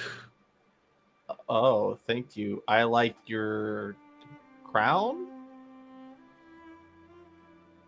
Oh, thank you. Flynn Jettison, a pleasure. I offer my hand. And you are? Emperor Manx is my name. Well, my emperor friend, where do you hail from? Because I imagine you don't come from here. No, I come here at the invitation of the happy couple from beyond this galaxy. Oh, but like, you do seem to resemble, some objects and figures I've seen before. Is it possible that my lineage to, I show like off, like everything that looks like them, resemble anything from your planet? Can't think of anything. Interesting. Are you here Sorry, no, go ahead. What are you king of?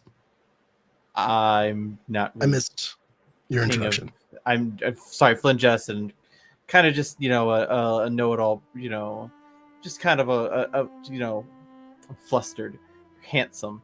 I don't say this. I am flustered. Kind of just, an all-knowing water guy, and like Emperor of the Seas and such of this planet. Water. Ugh. Oh. Disgusting. Well, my friend here, Ted, he's a tugboat. He's also a big fan of water. He's also pretty cool and handsome. So attractive. Okay, interesting. I think you're gonna have to do your dance step now, and that's gonna be an etiquette roll. I'm like dying. I'm so glad Okay. the mute button exists. Okay, 2 or 3, I believe. It is a 2 or 3, or the highest value. It's a 7. That's not a highest value. It is not the highest value. That's rough. I think in that moment, as you are conversing with the Emperor Manx, you have been. He has very intense cat eyes, and I think you've maybe been avoiding making direct eye contact with them. And I think in this moment that you have failed this roll, you hear like a deep rumbling growl start in his chest. I haven't offended you, have I, Emperor? You have deeply offended me. I'm sorry. It's just you're a very impressive presence across this entire party, and I just wanted to make it known that I, you're really like handsome too, and I have been presenting you with my people's chief sign of affection for this entire conversation, and you have not returned it, and therefore I am deeply offended. Oh, I'm sorry, sir. I've never met someone from your planet, and I don't know how the etiquette was, and I don't think it's fair. And I blinked very slowly at you many times, and you did not blink very slowly back at me. Well, I feel like as if, you know, if I could look you in the eye, I feel like, I don't know, things would happen, and I'm nervous. It's my first time at a wedding. Well, now in the tradition of my people, we must wrestle. I didn't see it going this way. For honor. Oh, okay. So real quick, this is a very fancy shirt Terrible and time tie. for my cat to show up. Do we do the shirts off? I say yes. Trust me, I also say yes. It takes so long. Take it all off. Yeah, I mean, obviously, who wrestles with a shirt on? Keep your fine clothes from being dirty. Just fan service at this point. Can I do like the TV, anime, whatever, where I just do one pull and everything from the top comes off? Yeah, absolutely, yes. Okay. So, are there rules to this?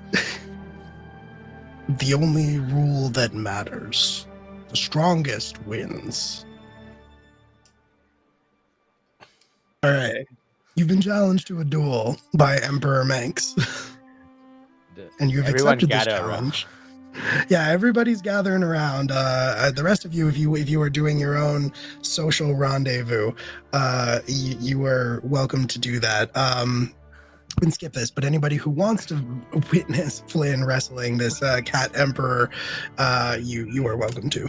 Yeah, and I think Charlotte is trying to do her own thing, but it's been established that she gets easily distracted, so she turns her head. She doesn't go to where the action is, but she definitely turns her head. I don't know how far she ends up being, but she's seeing this from a distance. He'd always do. Yeah, it's hard. It's impossible to miss because such a crowd has gathered, and everybody is like is waiting with bated breath to see what happens. As the cat emperor removes his shirt, revealing his fur-covered washboard abs. Do you like this? Is this what you wanted? Yes, thank you. Is this what you wanted, Chad? I'm happy. Yeah, that's all that matters.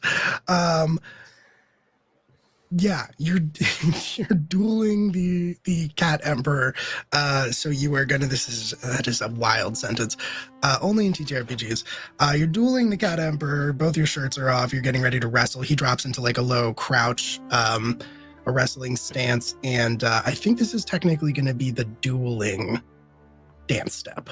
Oh, thank goodness! I'm good at this. Yeah. That's what 4 through 7, I believe. It is 4 through 7. Yes. Okay. Oh, 5. Okay, we're good. Oh, 5 through 7. Okay, cool.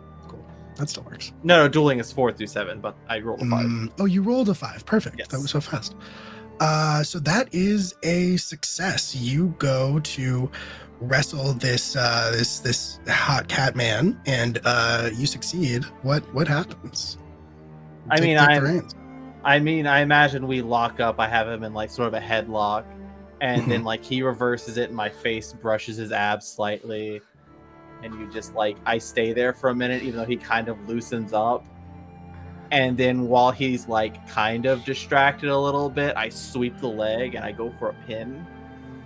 And I imagine there's some sort of referee or someone's gotten involved, and just, I take the win, but I just lay on him a bit too long. Where like you can start seeing, people murmur, and I'm like, oh, I'm so sorry. You were very easy to take down, and just very easy to take down. I was forced to restrain myself and my people's historic murderous intent. My instincts almost overrode my conscious mind when you touched my tummy. Well, But I was able to rein in that base desire, and No, that's perfectly fine. It feels like you're used to being on your back, or some would say bottom. That is crass. Or too much to say. I apologize. I'm dying. The fan service is insane. it's crazy. Didn't see us ending up here. Don't know why I didn't. I am deceased. May I, respectfully, Emperor, can I buy you a drink, or at least service, at the bar? I accept, on the condition that you save me a dance. Of course. I help up the Emperor, and we head over to the bar. Mind you, at this point, the shirt's off. It's not going back on. Of course, No. yes. And then we make our way through the crowd. They may judge. They may point. I don't care. I just pretty much made it with Lion-O, so... Really did. All you get are nods of respect from the assembled onlookers of this wedding. And from a distance, like, woohoo! From Charlotte. Morgan like catches Flynn's eye for 1 second and just kind of like nice. But Morgan's primarily keeping an eye on the Marquis LaRoche. I think that's what they're gonna. Okay. I'm going to the Marquis too, but hold on. Hideo looked over and like, finally live with his true self, shirtless. And I took my shirt off too in solidarity.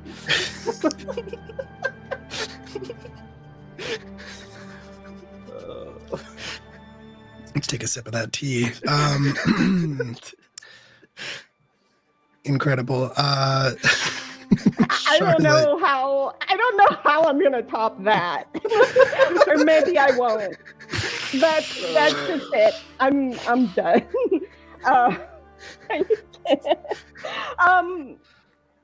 What was his name you were again? gonna talk to Commodore Short King. Commodore Short King. What was Commodore his name? Short King. Or, I'm going to attempt to do something maybe not as entertaining, but so Charlotte with her full ass dress, she's just walking up to the Commodore and asks him to join her on the dance floor in the midst of all this chaos. She got distracted, but finally she got there. And as they're dancing, she says, so Commodore, would you say that you are well versed in how society functions and how to maneuver social gatherings?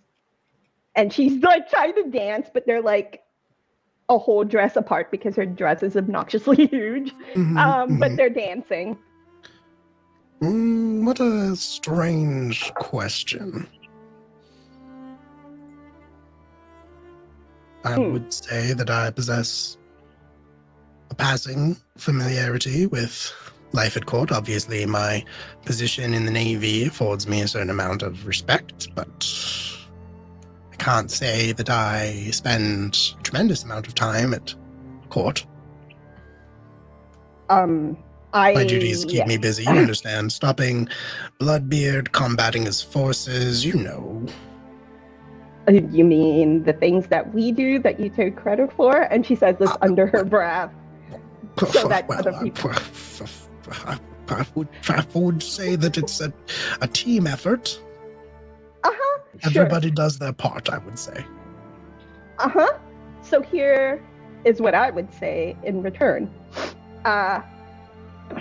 You and we are going to spend some time this evening doing the rounds and getting acquainted with the social environment together. And you are going to help me Otherwise, I will tell everybody the truth about how you've been taking credit for all of the Foursworn Corsairs' work. I'm gonna bully the short man. Bully the short king. Helping me. I'm going to bully this man.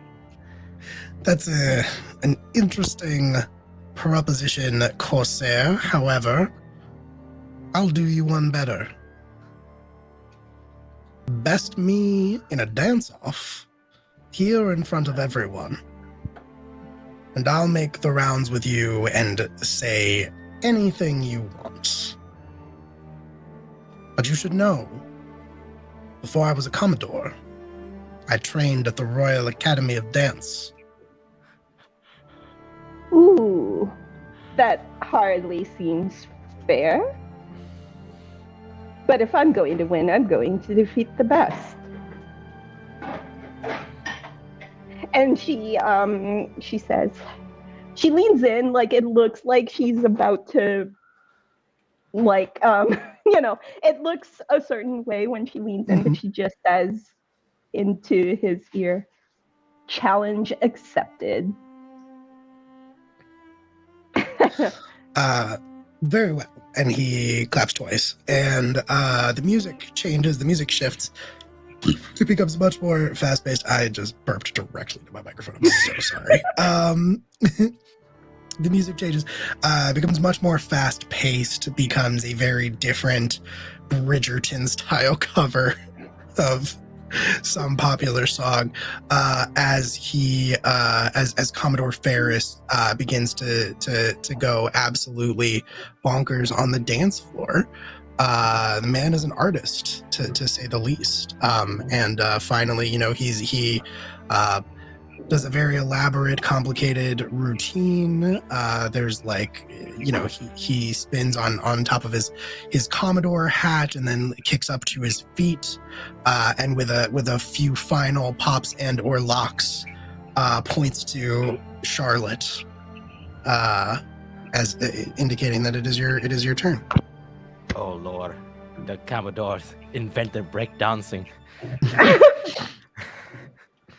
Charlotte panics because she's like, holy shit, he is actually good. Yeah, he trained at the Royal Academy of Dance, yeah. And her mind blanks for a second, and then she looks at the Commodore, turns around, and it takes a moment for her to settle in, and she starts twerking. She starts twerking at the Commodore. Incredible. Well, it is part of the footwork role. Footwork does cover dancing. So your dance step is quite literally going to be footwork. 3, 4, or 5. Okay. I just need to. Oh boy. Holy shit! I rolled a 6. Incredible. Yeah, that is the highest number that you can roll on your die, which activates your hero. And that means that you automatically succeed on that roll. And I don't believe, it's just an automatic success. You don't get anything else special from it. But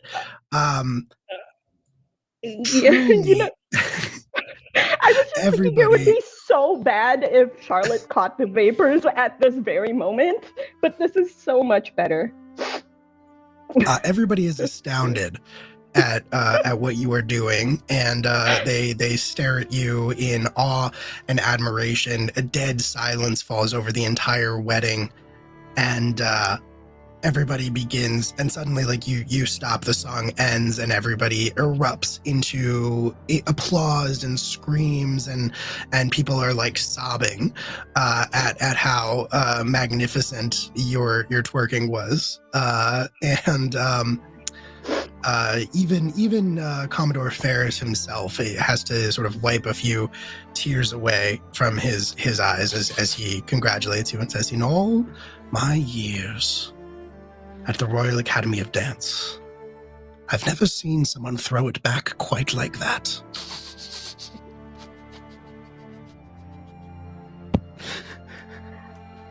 sometimes you're just born with it.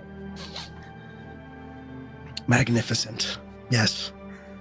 I will say whatever you want to whomever you want.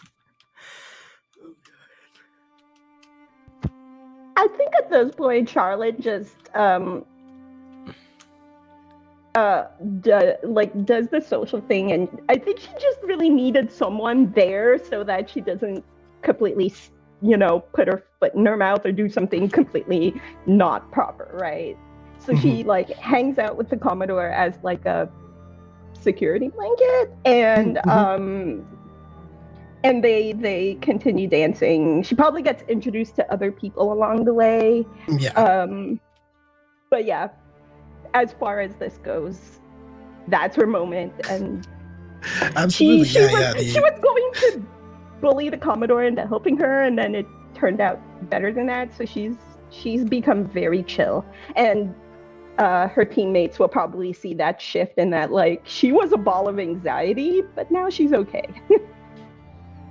Yeah, the Commodore, as you lead him around for the rest of the evening, is just basically singing your praises, and not just your praises, but the praises of all of the Foursworn Corsairs, talking about how, he never would have been able to accomplish half of the things that he's accomplished in his career without the four of you, and that really you deserve all of the credit. And at one point he tearfully rips the medals off of his jacket and collapses to the ground, sobbing into his hands about how he doesn't deserve these. Makes a huge scene about it, but yeah. Wow. Yeah. Oh, I broke this man. Yeah, I mean, I didn't believe Jen was possible. yeah, you threw ass so hard his mind snapped. Now he's a ruin of the person that he used to be. But maybe he could become someone better. We're reforming so many people today. Can I just say, we're great. Incredible. As far as other social rendezvous actions are concerned, I know we've mentioned the Marquis LaRoche, who is Hito's old rival, it sounded like, and also Morgan, I know you mentioned the Marquis as well, but we also had a little conversation about the Prince and the Queen. Yeah, Morgan's waiting for break. them to show up, but Sure, also yeah. keeping an eye on somebody who Okay. was a former troublemaker. Right, absolutely, that makes sense. Yeah, you can absolutely keep an eye. Hito, if you were trying to approach your old rival, the Marquis LaRoche, you are more than welcome to. Yeah, Hito's with his shirt off because he wanted to do it in solidarity. Which Right, yes. No one's wearing, well, some people are wearing shirts. Morgan's still got a shirt on. Morgan's got a shirt on, just a very deep V. You don't need. Just take it off. And Hito approaches, yo, are you Marquis Small Spoon? I remember you. Troublemaker, what are you doing here? Wow, I'm terrible at a French accent, so just as a heads up. I mean, there's no need to bring the size of my spoon into this.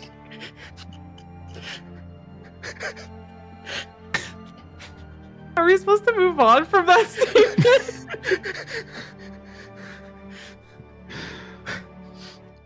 My big fork was bested you in many battle before. Your small spoon cannot save you. What is it you want me to say, 13th Constellation? You want me to tell you how big your fork is? It is the biggest fork. It is the biggest fork I have ever seen. Will that please you?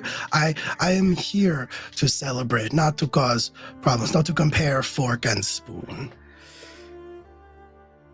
You know what? That makes sense. Yeah, my fork is indeed sport. Yes, that does please me. So, who are you celebrating? The wedding or the anniversary of your defeat? How dare you bring that up? I don't forget. Maybe you do. How could I? How could I forget that day when I surrendered, when I came back to my consciousness when you saved me. That day will forever be with me.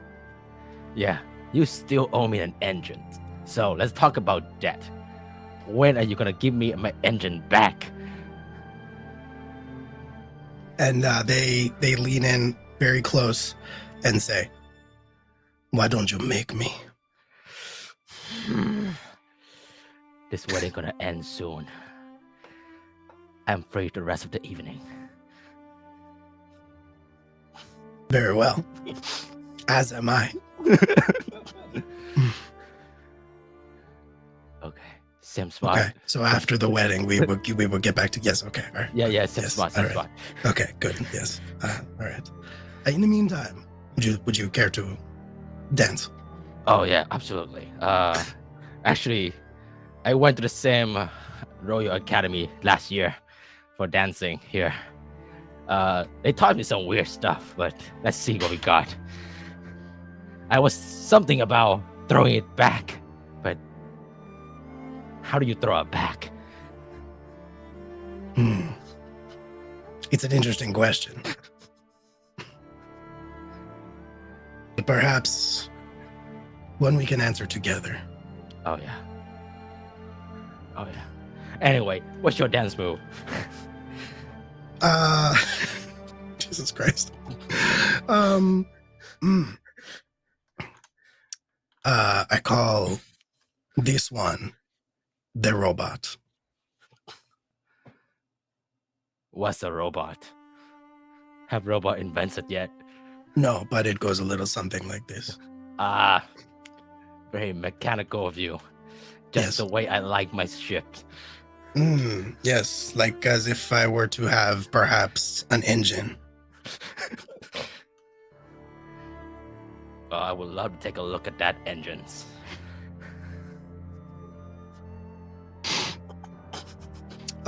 What is your dance move, my old friend?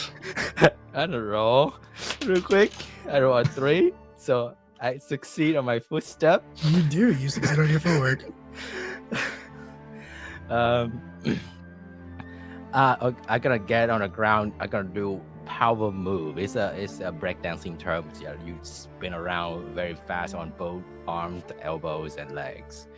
Mhm. Yeah, I'm breaking it down. That's most impressive. Yeah, it's not as impressive as yours. Thank you. Yeah. What are we doing? We're just complimenting each other, but very aggressively.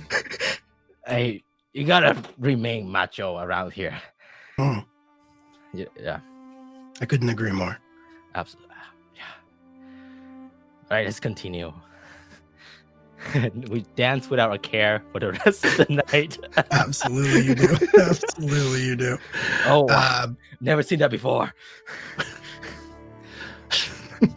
And you never will again. I must commit this to memory.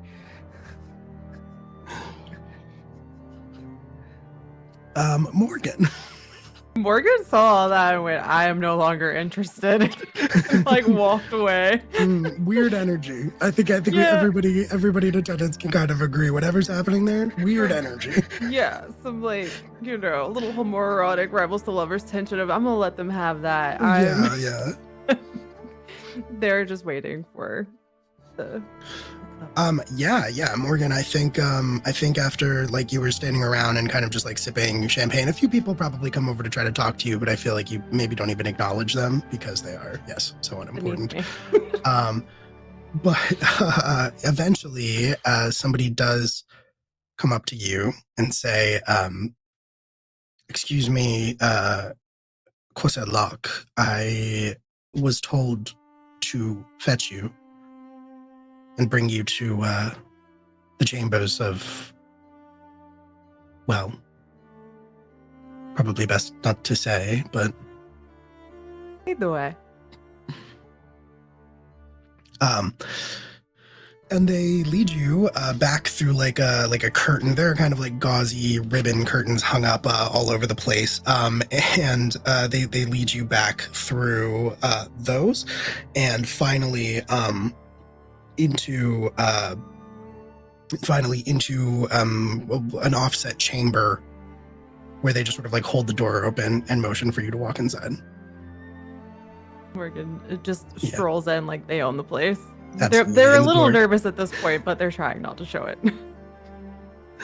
The door, the foot person closes the door behind you, and you find yourself standing in a room with a kind of a chair facing a vanity back to you, and a woman's voice says, wasn't sure that you would be attending. Well, there's still time to talk about things. Queen Victoria turns around in the chair to face you. She's dressed for her wedding, very elaborately, looking very beautiful. And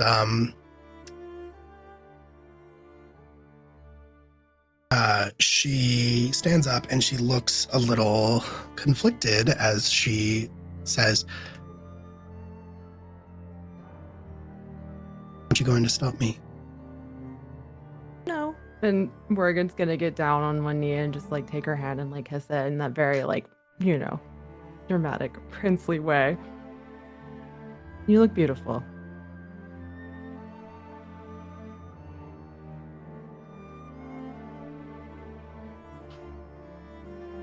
It's not too late, you know. Well, only humans are monogamous. And not even all of them, actually. A very uptight custom. Oh, I do know.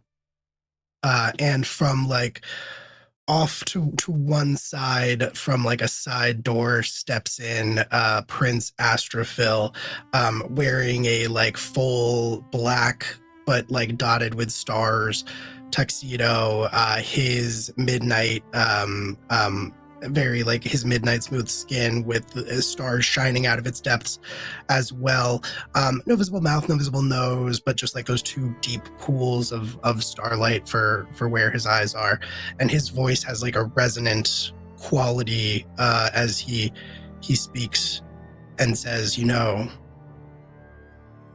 we still speak of you often, Morgan, Morgan gives in our him like moments together. a very elaborate bow, and she's like, I haven't forgotten. As the Queen says, it's not too late.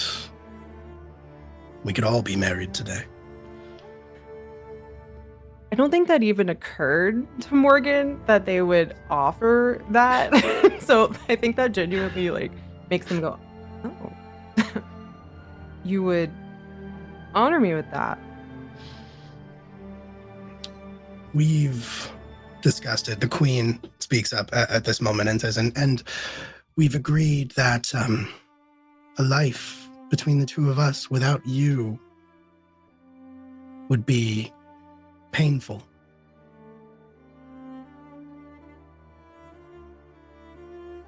I think I agree. Guess this is me saying yes. They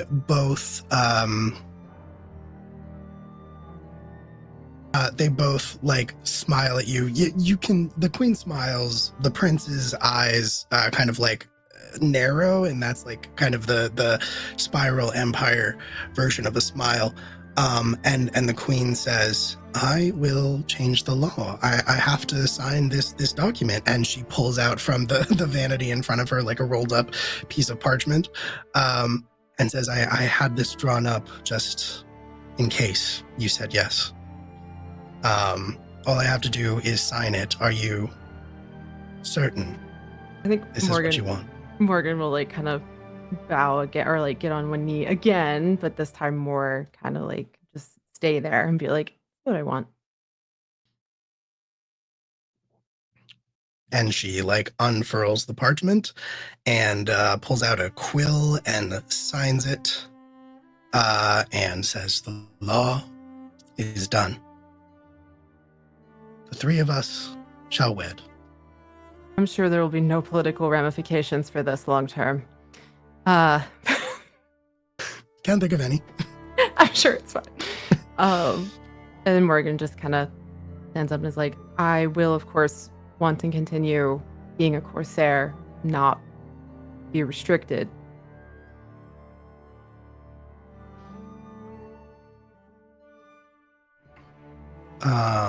Interesting.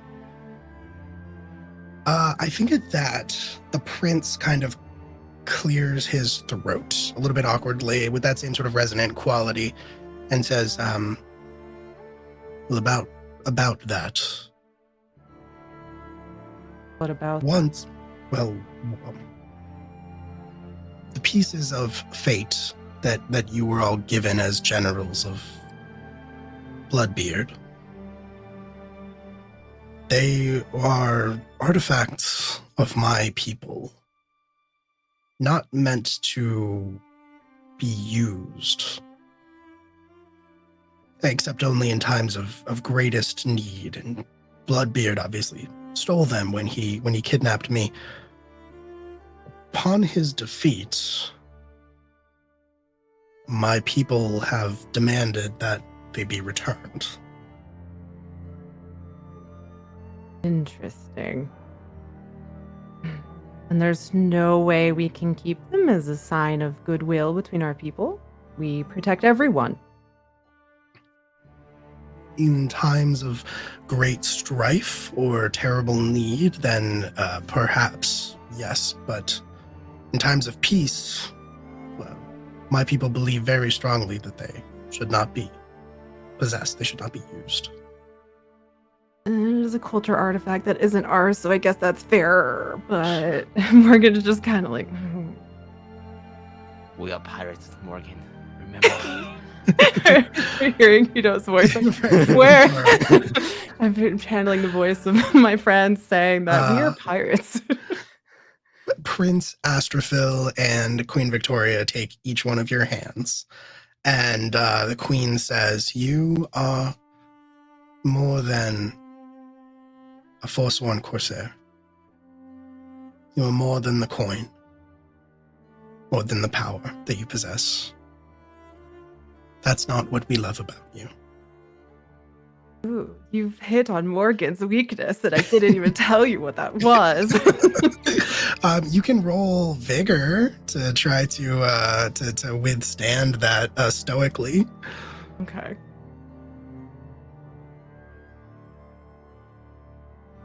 I rolled a 7. Perfect. Okay, great. Yeah, that is a success. So you were able to hold back your fragile inner insecurities. Yeah, Morgan is just like, I am nothing without this, actually. And so that's just like, hold on. Not So first correct. of all, jot that down. Yeah.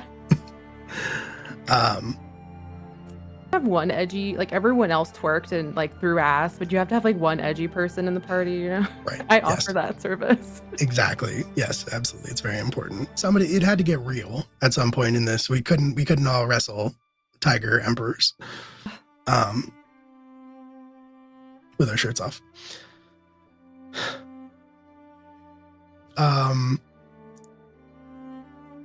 So your answer is still yes. If I say yes, I have to give it up.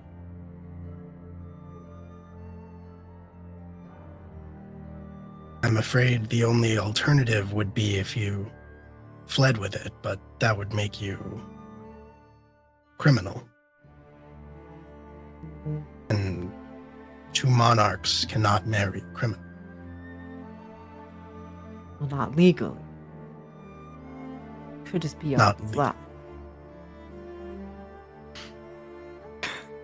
Morgan's just like completely like, what do I do with that? And they're like, I mean, this impacts more than me. Can I discuss this with the other Corsairs?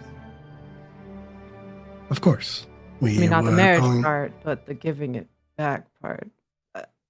I still would like to marry both of you, but I want to at least give my friends autonomy because that's fair to them. And I've taken this scene for a long time, so. We were going to tell you all when the time was right, so perhaps it would be best coming from you. Yeah. But consider this a strong maybe. I am interested. This is not a no. Well, I hope that your conversation is fruitful and that it yields an answer soon, because barring any unexpected interruptions that I'm sure will not happen, Absolutely the wedding not. will proceed imminently. I'm sure there will be nothing in the way of that. Incredible. Oh no, we lost Oh, no. Johnny. Yeah. It was too much I polyamory. saw that they were frozen for a while, but hopefully they're back soon.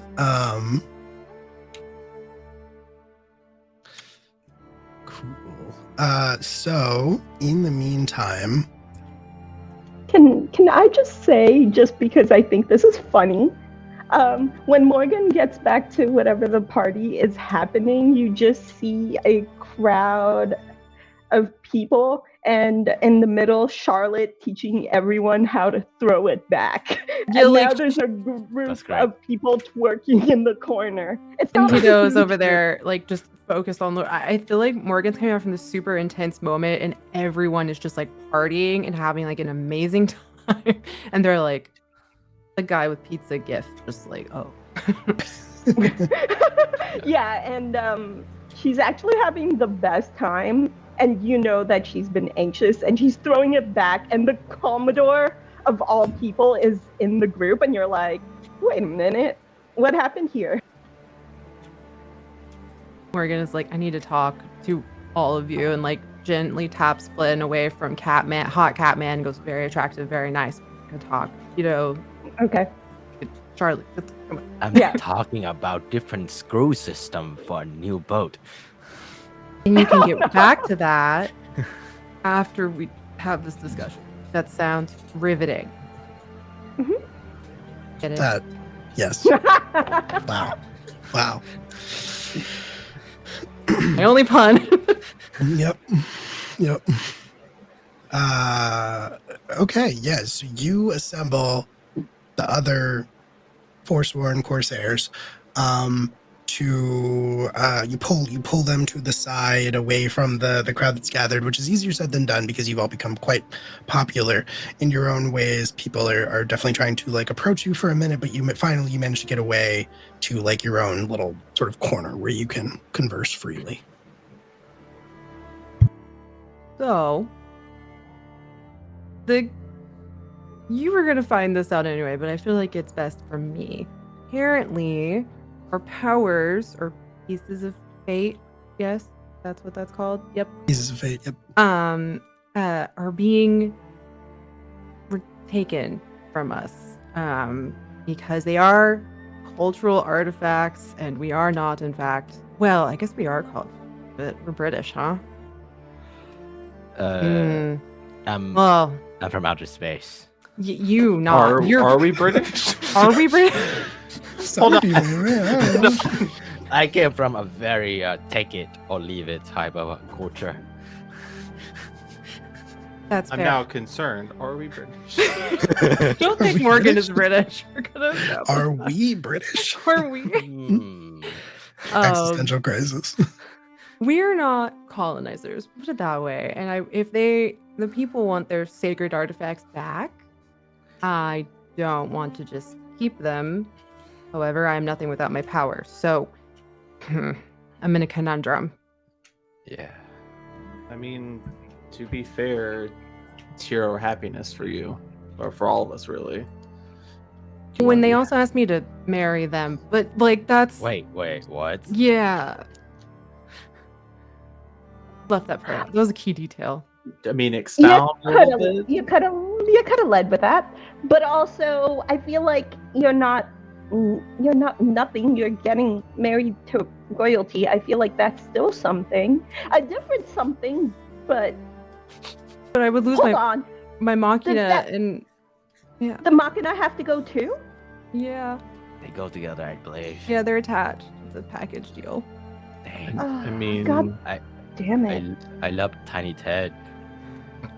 Your tugboat's trying to get like a date right now. Oh, we're gonna have to return that. He's gonna stay here, but the bigger, whole thing is, I mean, it's up to you, but I mean, we would miss you a lot. Yeah, and I would also miss all of you. And we are pirates. Objectively, we do just take things. Does that make us the bad guys? No, who tells you that? Okay, hold up. In my defense, I haven't taken a damn thing since we became Corsair, okay? It's been a while since I've done any actual pirating, and in the interest of doing the right thing, I'm okay with not pirating and taking things back. And she kind of like slows down and she's like realizing what she just said. And the math gif. Like, yeah, and she's just like, we have to give it back, right? It's the right thing to do. Yeah. Unfortunately. Yeah, well, I won't give it back. If they want it, they have to take it from my dead hand. I'm about to get a new engine for Tiny Ted. I'm not giving this up. Well, you might have different rights and like cultural relationship. You can have that conversation. Absolutely, yeah. I'm very human. I don't have the same privilege. No. So, and also, like, I mean, selfish reasons aside, I think giving it back has a lot of good things, right? But what if there's another threat in the universe and We get to have them back under direct. Like if there's a threat, we get them back. how fast? Okay. That's a great question. Are they staying here? Are they going elsewhere? Like, I'll be honest, I didn't ask the logistics. I was really thrown off by will you marry us? And I'm still trying to I have like a deadline to answer that question. So At mean that like in an moment- hour when that wedding starts? yep. Unless anything unforeseen happens. Right. In a few minutes, when that wedding starts, barring any unforeseen circumstances, at that moment, you hear a loud voice echo around. Actually, you hear the crash of the doors, the mighty doors of the Starlight Chapel, be thrown open as the announcer with the person who announced you when you all came in gets thrown in and slides across the marble floor before coming to a stop and lying still, kind of spread eagled on the ground. And I think actually kind of lands directly at your feet. Reaches one hand up very sort of weakly towards you all, barely clinging to consciousness, and says, announcing Captain Drake Masters. And at that moment you hear a booming loud voice that says, well, what's all this then? And you look over and you see the last remaining of your fellow pirate captains, pieces of fate holding pirate captains, the last of Bloodbeard's generals, stride into the room, backed by a group of about 20 or so, we'll say, of these very similar looking kind of robotic pirates that all kind of move in formation, but in a very sort of jerky clockwork kind of way. They all kind of have these same sort of clockwork faces where they have almost these telescopic eyes of different sizes. And you can hear the gears inside whirring and clicking as they go. And you know that Bloodbeard possesses legions of these clockwork pirate soldiers. They're colloquially, you know that they are called Davies.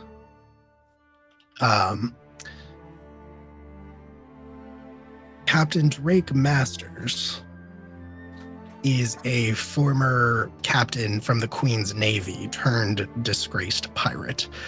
He was one of your contemporaries back when you were pirate captains on Earth, but he rose up when he received the piece of fate that he possesses to become Bloodbeard's right hand, essentially.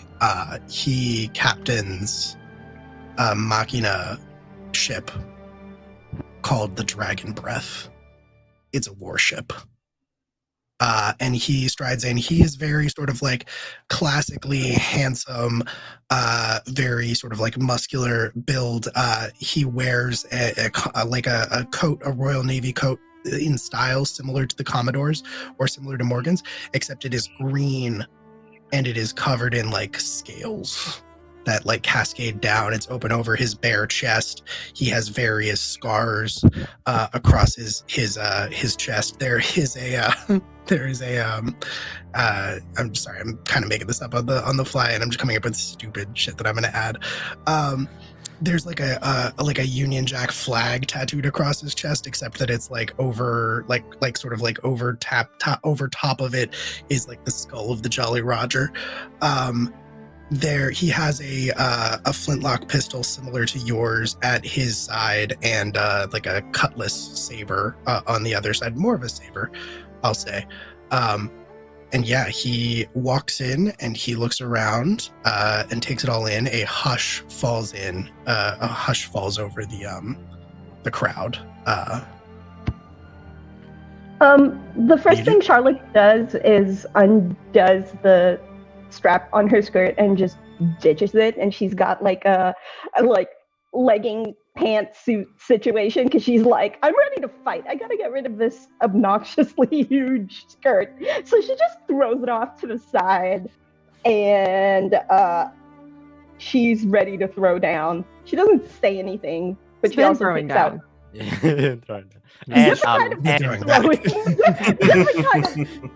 You know what? Never ends. But she also pulls out her pistol because she's just like, you know what? I'm gonna take this guy out. Yeah, absolutely. And yeah, he strides in, and I think pretty much right off of the bat, he is going to pull. Well, actually, why don't we do this first? Why don't we go through your henshins, and then we'll talk about his henshins. So what do y'all do? I know we talked about the coin and the pistols. Yeah. Let's do your transformation sequences. I want to go first. Are we going in the same order? What's going on? I figure it's all happening more or less simultaneously. We can go in the same order, and if you're okay with that. Yeah. I think like Charlotte's transformation. Okay, I imagine because she's very much an action girl, she is like across the room, right? So it's very much a transform as she runs sort of deal, and she walks into like a ultramarine blue like energy field and comes out the other side like fully decked out in like piratey armored situation, like I mean spandex vibes. You know, y'all who've seen Power Rangers know the vibes, right? But it's like obnoxiously huge shoulder pads and like pirate motif on her head, and she's just running towards this guy like completely fearless because that's her thing. She's just like, take this guy out, let's go. You have a weapon as you transform? Yeah, and it just there is a giant hammer, like a giant hammer that like magically appears, and she's ready to swing this. She is Perfect. going for it. Perfect. Let's jump to Hito. Rin Granger, you picked the wrong day. I'm getting new gear. Hell yeah. Henshin! And he's like, and he shoot the bullet out, and the bullets go all the way around and to hit him again. And as he hit, like the thing impacts and cover him in his ranger suit. Hell yeah. Okay, Well, perfect. I pull out my trident, which I call Big Fork, which is my weapon. Isaac starts beating that. Amazing. Flynn. So I love this idea so much. And as much as I want to morph, as much as I want to henshin, I think it would be better if I'm just like, hey, just give me like 2 seconds. I walk into a closet and you hear like a bunch of jumbling and rumbling, and I walk back out. I'm in uniform. Sorry, I just cuts down on time. And then I grab my huge ass boxing gloves. I'm like, all right, gotta tighten these up. All right, who's ready? And I'm just like squaring up. And I'm like, is everyone ready to go? Morgan, they're basically, they just do basically like, almost like a magical girls, like just twirl, and it's flawless and perfect. And they get sort of this sort of piratey jacket, and like again, you could have the V, but like it's still spandex, so it's like just a black and magenta, and just like a really cool helmet, of course, and just this like the coolest ornate saber you can think of, and that's their whole thing. It's very efficient, but like badass. I have a question. Is it also big? Is it also big, Val? Everything's exaggeratively large. Of course. Of course.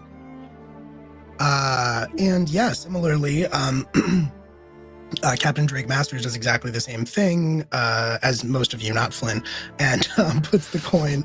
I like the idea that Flynn is just deeply insecure about like his body, maybe, and that's why he like I don't want anybody to see me transform. Sorry. Incredible, but yeah, Drake transforms, and similar to all of you, similar uniform, but it's like a bright emerald green, and it has like a scaly pattern to it. The same like coat kind of remains, and he reaches down with both hands to his waist and pulls out 2 sabers, 2 regular sized sabers, not a big exaggerated one like what mine's better. Morgan has. Yes. Absolutely. And yeah, he takes a fighting stance and says, "You 4 traitors. It ends today." You know what I learned today? Anyone could change. Unnecessarily hard line. Let's get into it. Yeah, he's gonna charge you with both sabers out, and yeah, we're gonna get into a fight. This is our combat rendezvous, so everybody has a moment. I'm gonna treat this like the way that I run Powered by the Apocalypse systems, which is with what I call the spotlight mechanic. And basically, I'm just gonna ask who wants the spotlight. If you have a cool idea for what you want to do, then anybody can jump in. We don't have like an initiative system, and so I would ask who wants the spotlight. I feel like Bach just took it by virtue of whatever the heck that was. Swirl my trident and go for a straight shot, going straight like that. You know when you throw something like throw a javelin going straight through. Absolutely, that is going to be a dueling roll for sure. All right, let's pray for a 104. 104. Got a 4. 3. Aww. 3. Yeah, that's rough. That one's rough. Dang. We do have Queen's favors. You can spend one if you want to. Let's you know what? Let's spend one to the audience out there. That's how you use Queen favor. Yes, absolutely. So, you can spend one. And why is it not written where it's easy to find? Yeah, sorry, you can re-roll. Okay, let's re-roll. 104. 50%. Manifesting a 4. Manifesting a 4. A 3. No. Gosh, that's rough. You hate to see it. You hate to see it. But it's kind of fitting. This guy's a big deal. So he, I think, actually he holds the two sabers up and they go in between two of the trident blades, and he kind of spins his arms in place, and it steps to the side as he does so, and the trident just flies past him into the door. All right. Do I roll for mark of peril now or later? Yes, you do mark of peril, and then I'm going to need you to roll your station against the 2 that you have currently. A 4. Okay, then you're good. There Then you you're go. fine. You're fine. You do not get the vapors. Yeah, so that happens. The trident goes past him. He blocks it. He chuckles a little bit. Says, "Who's next?" Can Morgan just jump right in? I think at that point, as it's saber versus sabers. Mm-hmm. Mm-hmm. Yours That is is bigger. an 8. An 8 on dueling. Yeah. Is that the highest number on your die? No. Okay. Dueling is a 4 to 7. Oh, okay. I'm gonna use one of the queen's favors. Okay, yeah, reroll it. Reroll it. Oh, that's a 5. Okay, cool. Yeah, five is good. 5 is enough. So yeah, you leap in, and for a second, he meets you kind of halfway in the middle, and crosses the sabers in front of your big saber, and says, "Captain Locke, when will you learn? Bigger's not always better." But you won that roll, so you can do a cool thing and say a cool thing if you want to. But that's the setup. They're gonna headbutt him and just be like, sometimes bigger is better and size does matter, and just cut. Yeah, you headbutt him in that, and he reels back. He drops his guard briefly, and you can slash him with the sword. And that is 1 success. So the way that we measure monster fights in this is that it takes a certain number of successes to beat certain categories of monsters. So you have foot soldiers, which as I've said, the Davies start to spread out and are just sort of running around antagonizing guests at the wedding. So if one of you wants to deal with that, you can. Otherwise, you can just sort of let them fend for themselves and deal with it after you've defeated Captain Drake Masters. But yeah, we need to basically bank a certain number of successes to beat this general. Who would like to go next? He's off balance. He's been cut. Yeah, I think all tank and fighter should go. I think I think Charlotte is going to she's gonna bounce off of the trident and try to drop down on the captain, and I'm just gonna say, we can do this the easy way or the hard way, but either way it's gonna end with a bonk. And she jumps down to attempt to attack him. Yeah, springboarding off of the trident is a really sick move. I would give you advantage for that, since you're involving somebody else's henchant weapon. So that's also going to be a dueling roll from you. Okay, come on. Let me see. You said dueling. I rolled a 5 for dueling, so that is okay, a success. That is a success. Yes. So it's great.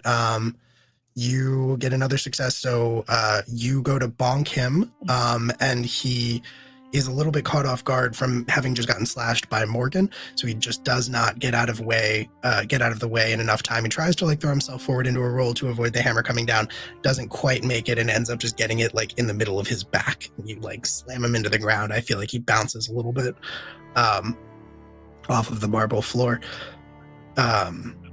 And Flynn has not done anything yet. Flynn, what would you like to do?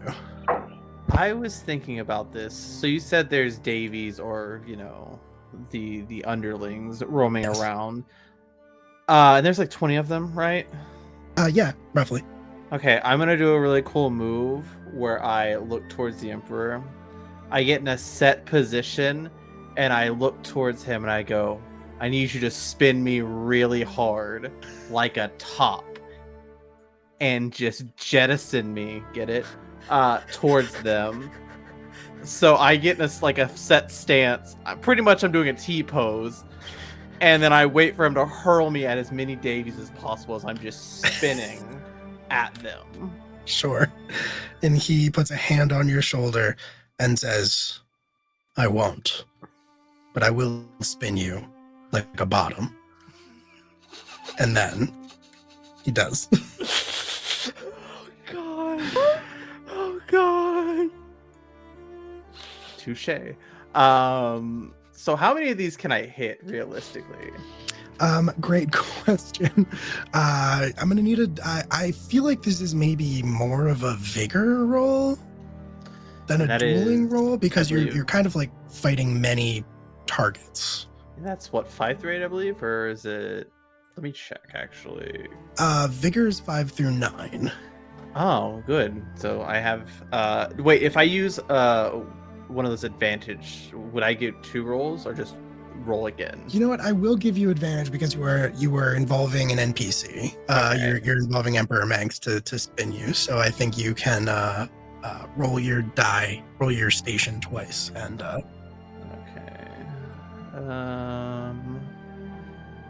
That's not good. That's a 2.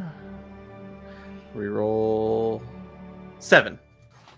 7 will get it. 7 will do it. So yeah, you just like the Emperor spins you, and you go flying, and your gloved fists just like slam through the ranks of these Davies, send them flying all over the place into the walls. They break apart fairly easily because they are, as we said, sort of clockwork soldiers. So you deal with that threat pretty fast, and they are like laid to waste.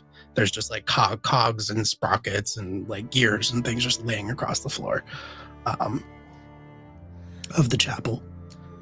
Okay, does someone wanna hit this guy, please? I actually think at that moment, the Captain Drake Masters is going to like use the blades to kind of pull himself up to his knees and is going to say, enough. And he's going to start moving just like very quickly, vibrating almost at like really high speeds, and just becomes kind of a green blur that like darts back and forth, like slashing at you.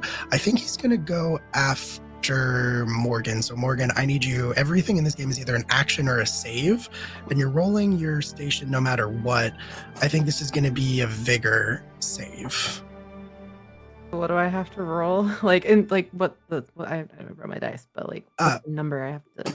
5 through 9. Well, I flopped it out of my dice tray, and it was a 1. So. Okay, 1 though activates your honor, and right. I think as a pirate, swashbuckling is definitely part of your honor. It's like so I think. Yes, so I think you all sort of see this green blur dart around, like building up speed before rushing at Morgan, rushing at your back directly. But like at the last possible second, you turn around and this magenta color that just kind of blocks it, and it's just like no. Absolutely. Who wants the spotlight in the aftermath of that attack? I'll try and just attack, like block and then go. Yeah, absolutely. Get him back. Drop out of the dice tray, please. Okay. That's a 4. Okay. Yeah, that's going to be a dueling roll. 4, 5, 6, 7 is dueling, so that is going to be a success. And yeah, that's great. So what do you do? Like you catch his blades at the last possible second. He says, "Impossible." Yeah, no, I just kind of almost like shove them out of his hand and then kind of do my own ridiculously fast magenta looking thing and just like punch him like with the butt of it, his own sword, and just like do a cool pose because that's what you do. Yeah, no, absolutely.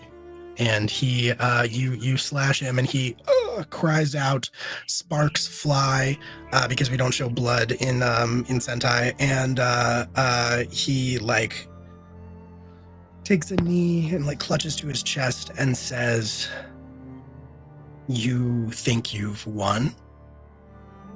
We're just getting started." But that activates your Aegis, which is a mechanic in this game. Basically, when you reach the requisite number of successes you need to defeat an enemy, you combine your weapons into one super weapon and automatically end this part of the fight, essentially. So how do we combine a massive saber, a hammer, boxing gloves, and a trident? And what are we turning them into? It can be anything. It can be a Flintlock gun. that shoots the trident. Sorry? A flintlock that shoots the trident. A flintlock that shoots the trident. I Yeah. love that. Yeah. Sorry, my throw. I'm not that strong to throw, but we can shoot it. Yeah, absolutely. Incredible. We're supposed to give it a name. It's less a flintlock at this point, and it's just like a big ass cannon. Like It's a cannon you would It's find a harpoon on a ship. launcher. Massive harpoon launcher. Hell We yeah. we could call it a cannon. I feel like that's just it's so good. I don't know what something. I mean, cannon. Corsair Someone- cannon is a Corsair nice alliteration. I do like Yes. that. Yeah. Let's go. Mailer Taylor.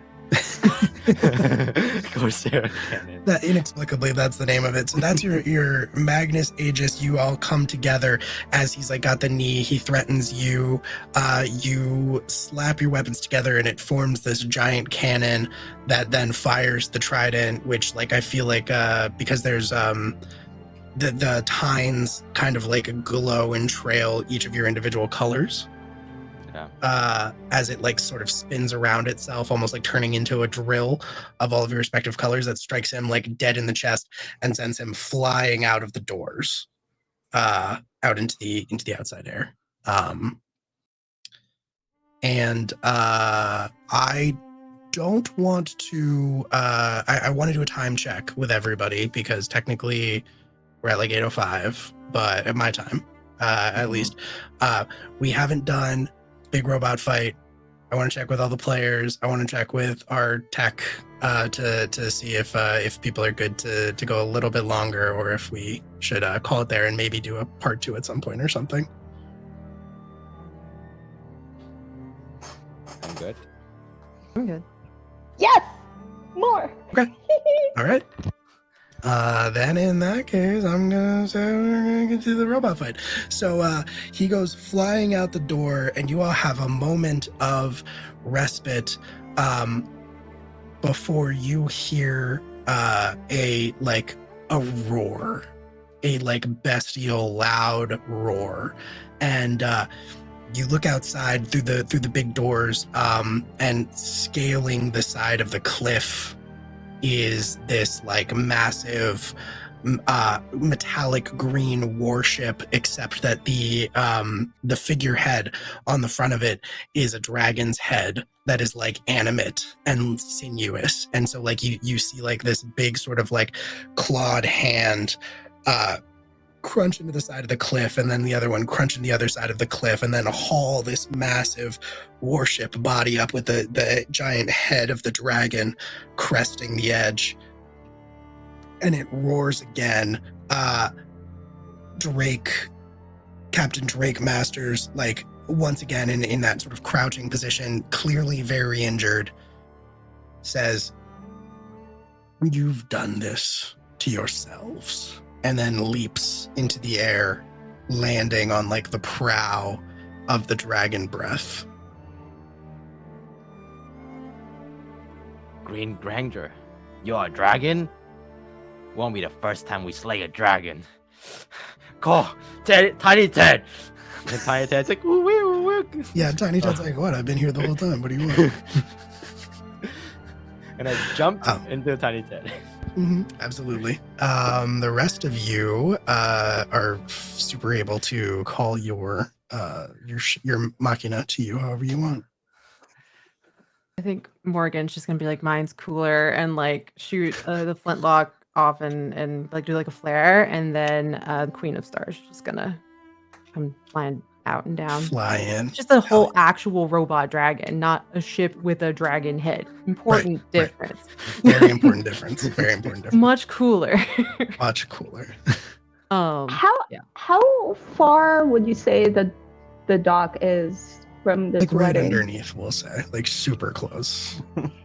I think what happens is in the background of the chapel, there's a galleon that just starts floating up and then starts like it just starts I guess like automatically loading up cannons or whatever. Like it's not just a sailing ship anymore, it becomes this like combat warship situation, and it's just floating above the wedding venue, I guess, and it's just hanging there right now. Like, I am going to say this again, we could do this the hard way or we could do this the easy way. Right. And you bonk him with a cannonball. And Flynn, I'm just gonna make this as Power Rangers as possible. Large leap off screen, somehow lands perfectly on his galleon back on screen. So it could be like 1,000-yard jump or like a 10-foot jump, but I'm just like, yeah, I'm here now. Because originally it would have been me just like slowly like walking to it, but I'm just like doing a big leap and I'm on the ship, being like, yeah, no one's gonna question it. We're gonna keep moving on. And then like I'm readying the cannons. Absolutely, and basically you're going straight into, like, you've summoned your Machina, so you're going straight into the Colossus. So now we get to figure out who's going where. Feels kind of obvious that the Titan Seahorse would probably be the body, as we've established. That's the biggest of the ships. I have this very funny image of, because we kind of decide what your Colossus like takes the appearance of. It's usually a large man-shaped figure, but like it's themed like a knight or a pirate or whatever your like team theme is. So obviously pirate theme makes sense. I have this very funny image of like Tiny Ted being like the pirate hat. Yes, At the top. Yeah, they Like can the head in the pirate hat. and then turn it up face down. Yeah. Yeah, I love Tiny that. Ted probably the head. And then we've got the dragon, and then we've got like Flynn's ship as well. And we don't have any arms or legs. We can play fast and loose with it. Like there are plenty of Zords that also are like legs and stuff. I feel like though, like our Colossus is just like got a little junk in the trunk. So I would like to suggest that Flynn's Machina is like the bottom half, I guess. I'm okay with this. To Keep the going. Titan Seahorse, and then just like fully loaded backside, like you could Caked throw up. that around. Caked up Megazord, I hear you. And then Yeah. and then Morgan's Machina can be like jacked arms or something. Like it's really scrap.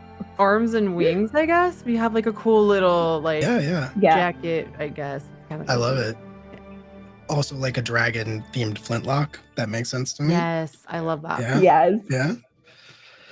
Incredible. Yeah. So I like the idea that Morgan's maybe just becomes the weapon. So you've got like dragon sword and like dragon flintlock. My job is fight, for- so that makes sense. Hell yeah, for the weapons. Incredible.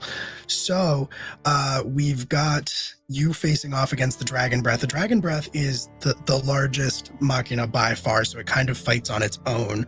It is this big, massive dragon warship that is in front of you, and now you're going to be fighting in the Colossus, which is a little bit different. The key here is teamwork. So when I call for you to make a dance step, we all roll our station for that. I count the number of successes and I compare it to a target based on the number of rangers. And if you meet or exceed the number of successes, then you complete the action. I will tell you now, there are 4 of you, so you only need 2 successes across all of you to succeed at a dance step. That depends. What is the consensus on the action? What do you want to do against the Dragon Breath? That's a good question. Do we want to get aggressive right away, or do we wait to see what happens? Like, what do y'all want to do? Do we throw it I back? like answer fight. I think we could do something gimmicky, like so. The tugboat have like a massive rope because it's a tugboat. You gotta tug something, so we're gonna throw this incredibly large rope at the dragon, try to tie it down. Okay. Okay. Sure, yeah. All right. A big anchor, I feel like, flies out of the tugboat and like wraps around the dragon breath. We're gonna try to do that. I guess that's gonna be.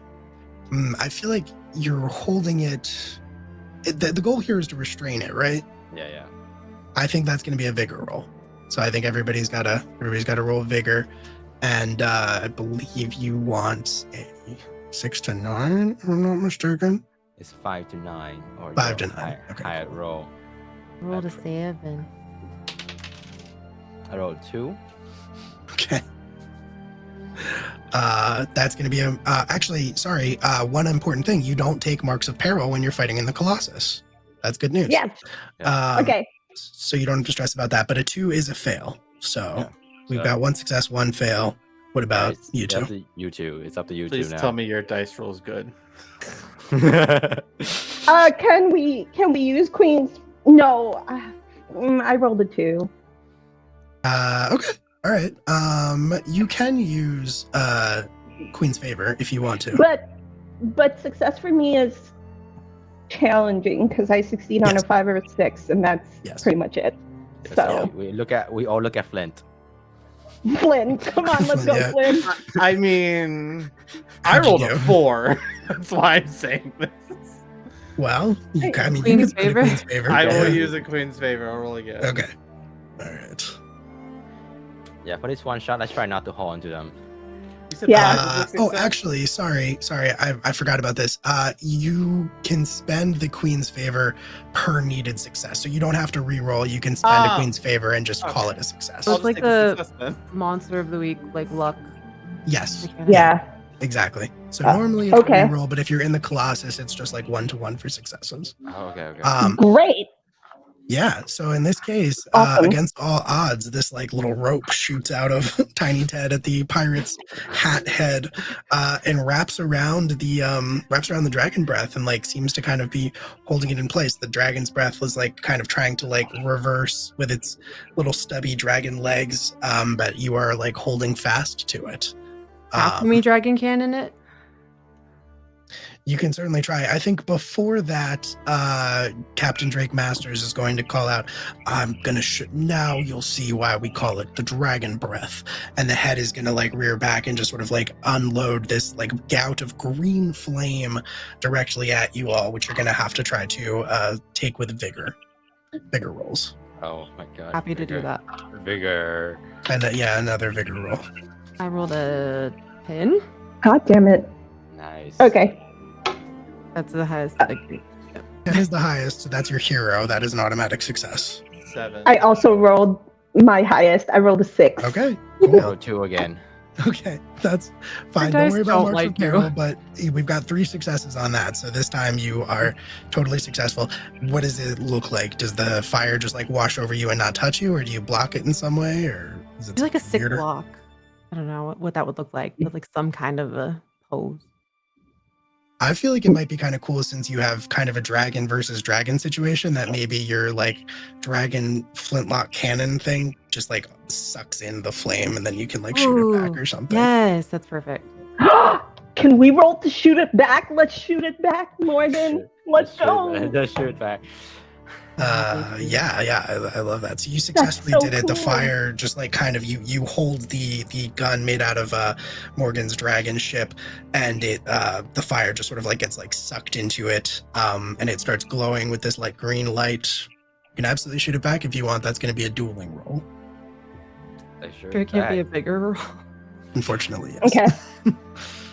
That's fine. I Okay. rolled a 1. All right, everyone, let's roll dueling. Let's go. Oh man, I am a on. 1. Okay, it's so honorable. I love Shooting thing is very honorable for us. Shooting things is very pirate. I think the your amount honor of ones applies. I've rolled, but I've been okay with in this game specifically is very high. Hmm. I rolled a 6. It's Okay, cool. That is still a success. So Does that mean everybody succeeded? Flynn, did you succeed? I rolled a 5, so yeah, I already know. Okay. We were so Or- successful. Cool. Yeah, you were all very successful. We are ruining this guy's life. Dirty yeah, fighting. The dirty You fighting. interrupted Take my your stuff and potential shoot right at you. marriage. It's true. You unleash this blast of green dragon fire back out of your gun at the dragon breath at Captain Drake Morgan, and it washes over him. He seems very unable to defend himself. You hear the dragon breath roar in pain, and you hear Drake Masters cry out as well. And as that fire fades away, the dragon breath looks the worse for wear. It looks like it's in rough shape. And you can see Drake similarly kind of like in rough shape. The uniform that he's wearing, his Sentai armor, that big green coat with the scales is like ripped and torn. Half of the visor is cracked. You can see his eye underneath. You can see like sort of I forgot Sentai blood. We don't do blood. But you can see like an eruption of sparks behind him, green colored sparks.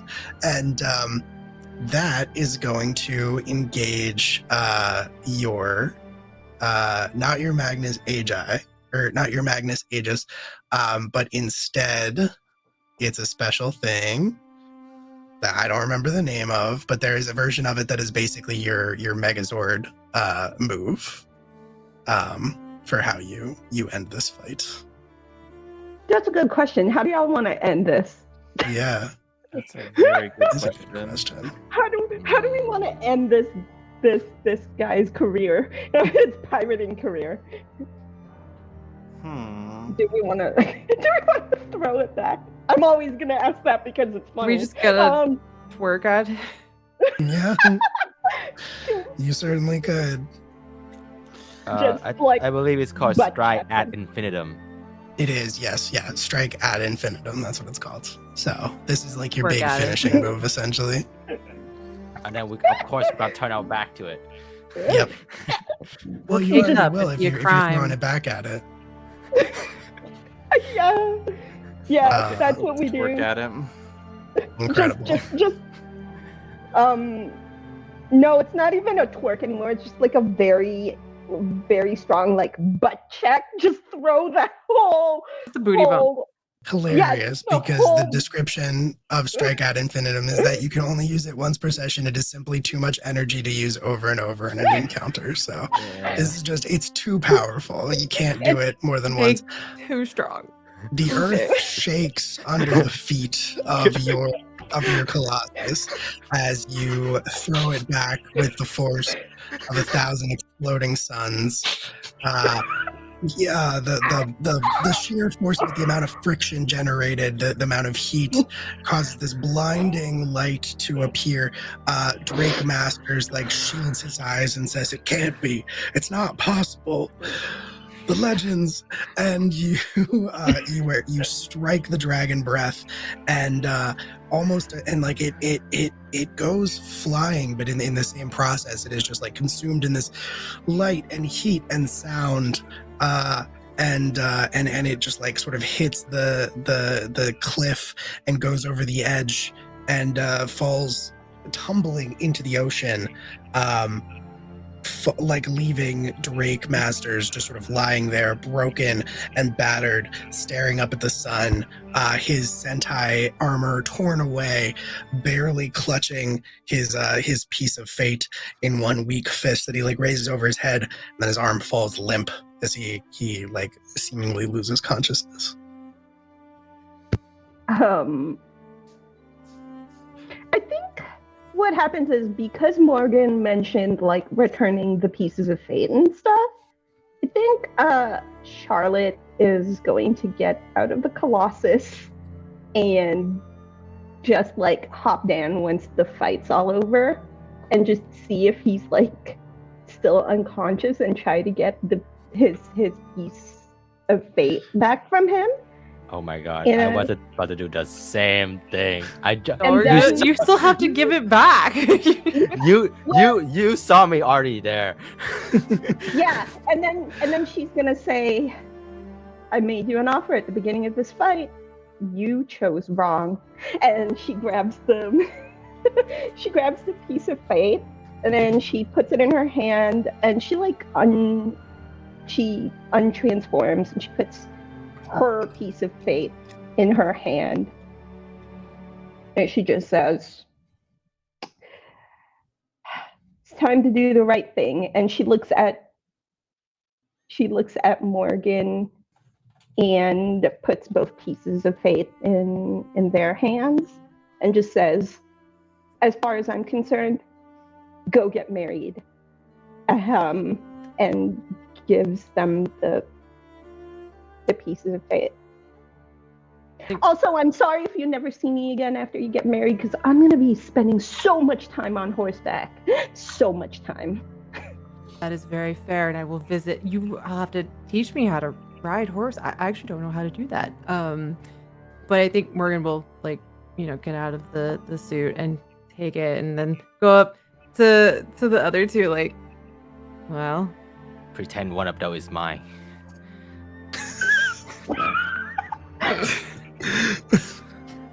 Charlie, give you two. One of those is mine. What are you talking about? What are you talking? One of those is mine. And I jump back into the tugboat and race off into the skies. Wow. Before we address that, Flynn, are you putting yours into the pile? Oh yeah, of course. Okay, cool. I think that Most of us are doing the right thing. As you were about to as you leap into your tugboat and you're getting ready to jettison out, I think you feel a presence more than you see it at first, and a voice says, "Corsairs, hold." And you look, and you see standing hand in hand Queen Victoria and Prince Astrophil. And Prince Astrophil is the one who spoke, and he's got his hand out sort of very dramatically, and he approaches you all, and out of your hands, I think Charlotte was the one who's holding them, or maybe Morgan was holding them. Morgan.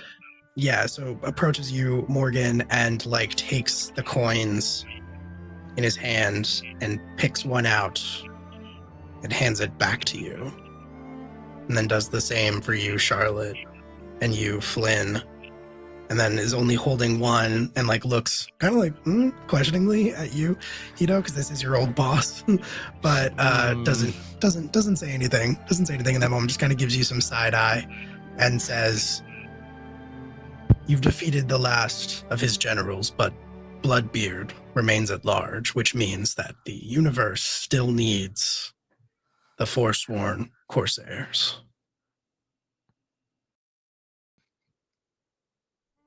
And now we have a wedding to attend to." Yeah. And Astrophil will walk back to Victoria's side, and they will both sort of look at you, Morgan, and hold out a hand. I think Morgan's gonna be like, "Thank God I didn't take any damage in that fight. I look amazing," and just take their hand and go. But I still get to be I will go still be a Corsair and do Corsair things, but I love you both. But this is still a big part of my identity, and growth takes time, As someone yesterday said, I don't know, someone who's scurvy was involved. It's fine, but yes. Right here. Right here, it was me. I said it. Yeah, we're on the same team. Did you not remember? Incredible. You go back inside. The music swells as people clap as you re-enter. The three bride, groom, and Morgan make your way up to the three genders. Yeah, the three genders, bride, groom, Morgan, make your way up to the front of the chapel, and people clap and cheer and go crazy, and we sort of pan across, and there's Flynn and the Emperor standing there, clapping. The Emperor kind of looming over Flynn, and then there's Hito and the Marquis LaRoche being weird with each other. I just sort of picture them sort of all entangled, like it's your left hand, Hito, and then it's the Marquis's right hand, and that's how you're clapping. And You're very, very, very weird. And then there's Charlotte, and I think just like a bawling Commodore Ferris. Can I put a little something into the like epilogue of this? Please. I think that Charlotte believes that Commodore Fenris is remorseful. Right? So I think at some point she asks the prince, I guess, because it's from his planet, right? The Pieces of Fate. Yes. Fate. So like, so we took that one from a real bad guy, but could I perhaps put a good word in for someone who is doing better? And I think she'll try to put a good word in for Commodore Fenris to become Commodore Ferris to become the green Foursworn Corsair alongside her. Love the Corsair Short King. Corsair Short King.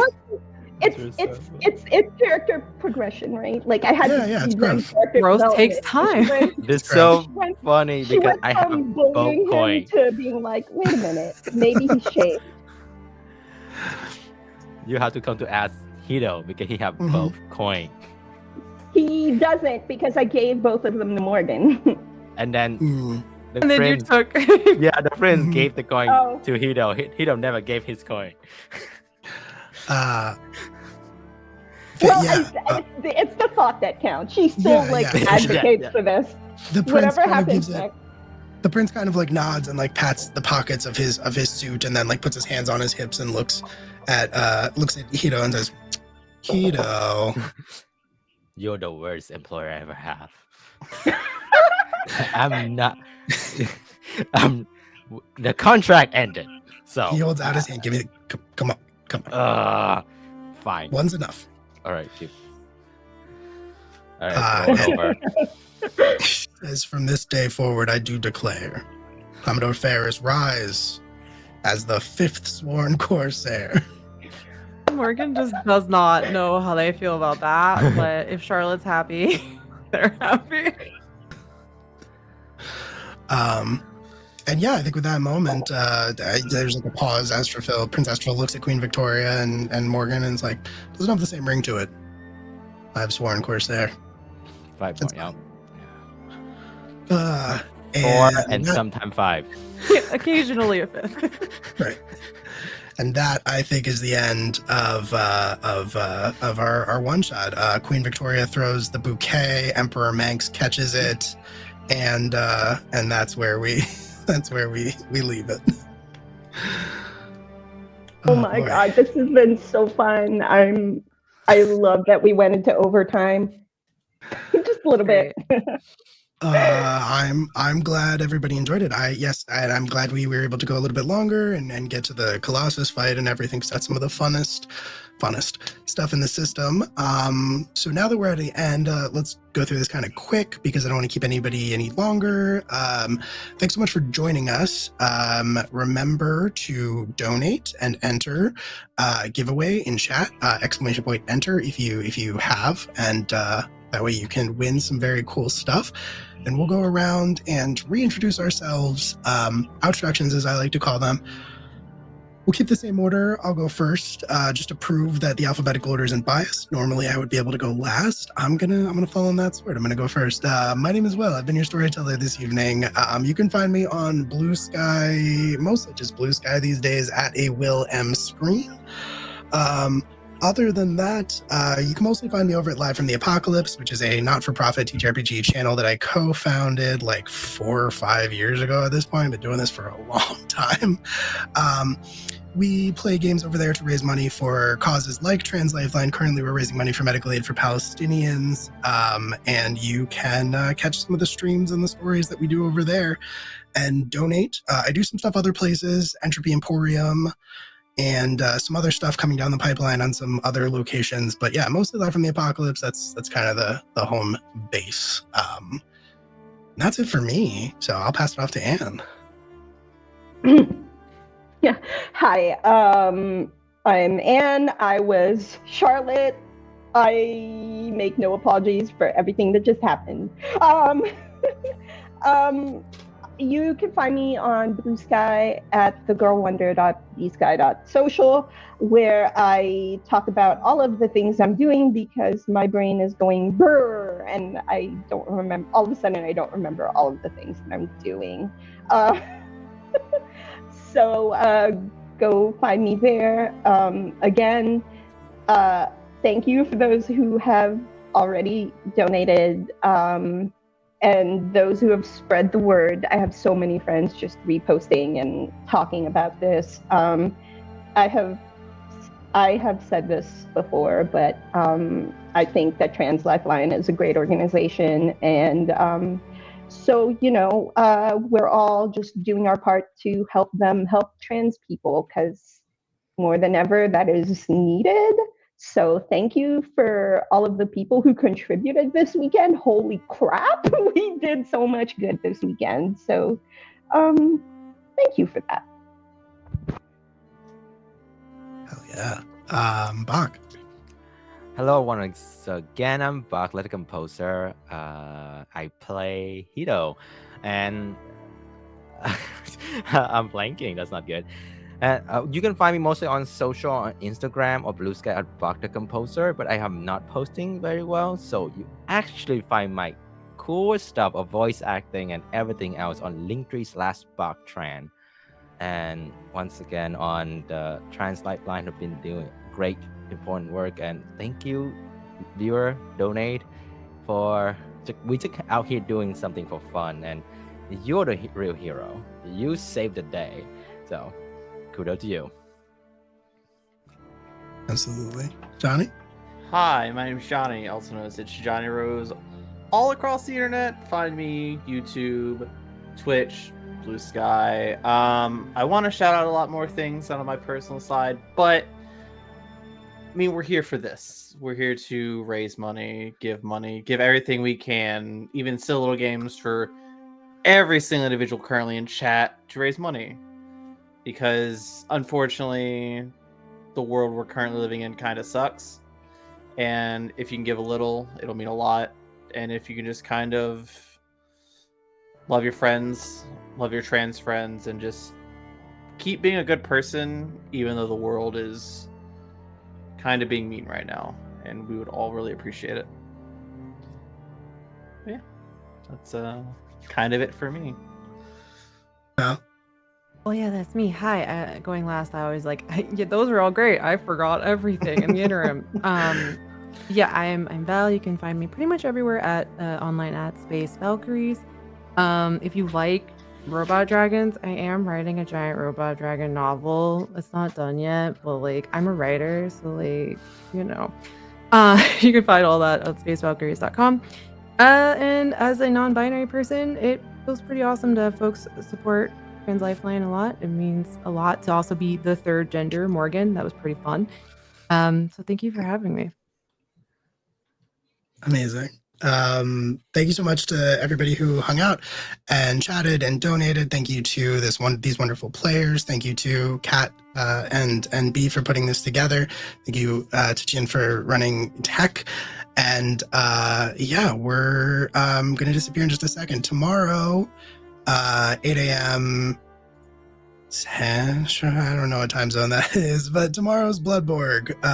Come back for that on the channel, and that's it for the rest of the fundraiser. We were the second to last game, so come back for Bloodborg tomorrow, and I've been instructed to say cheerio. Take care of each other out there. We were British. The whole time. Oh, We were British the whole We were British time. the whole the last time. twist. Good night, everybody. Damn.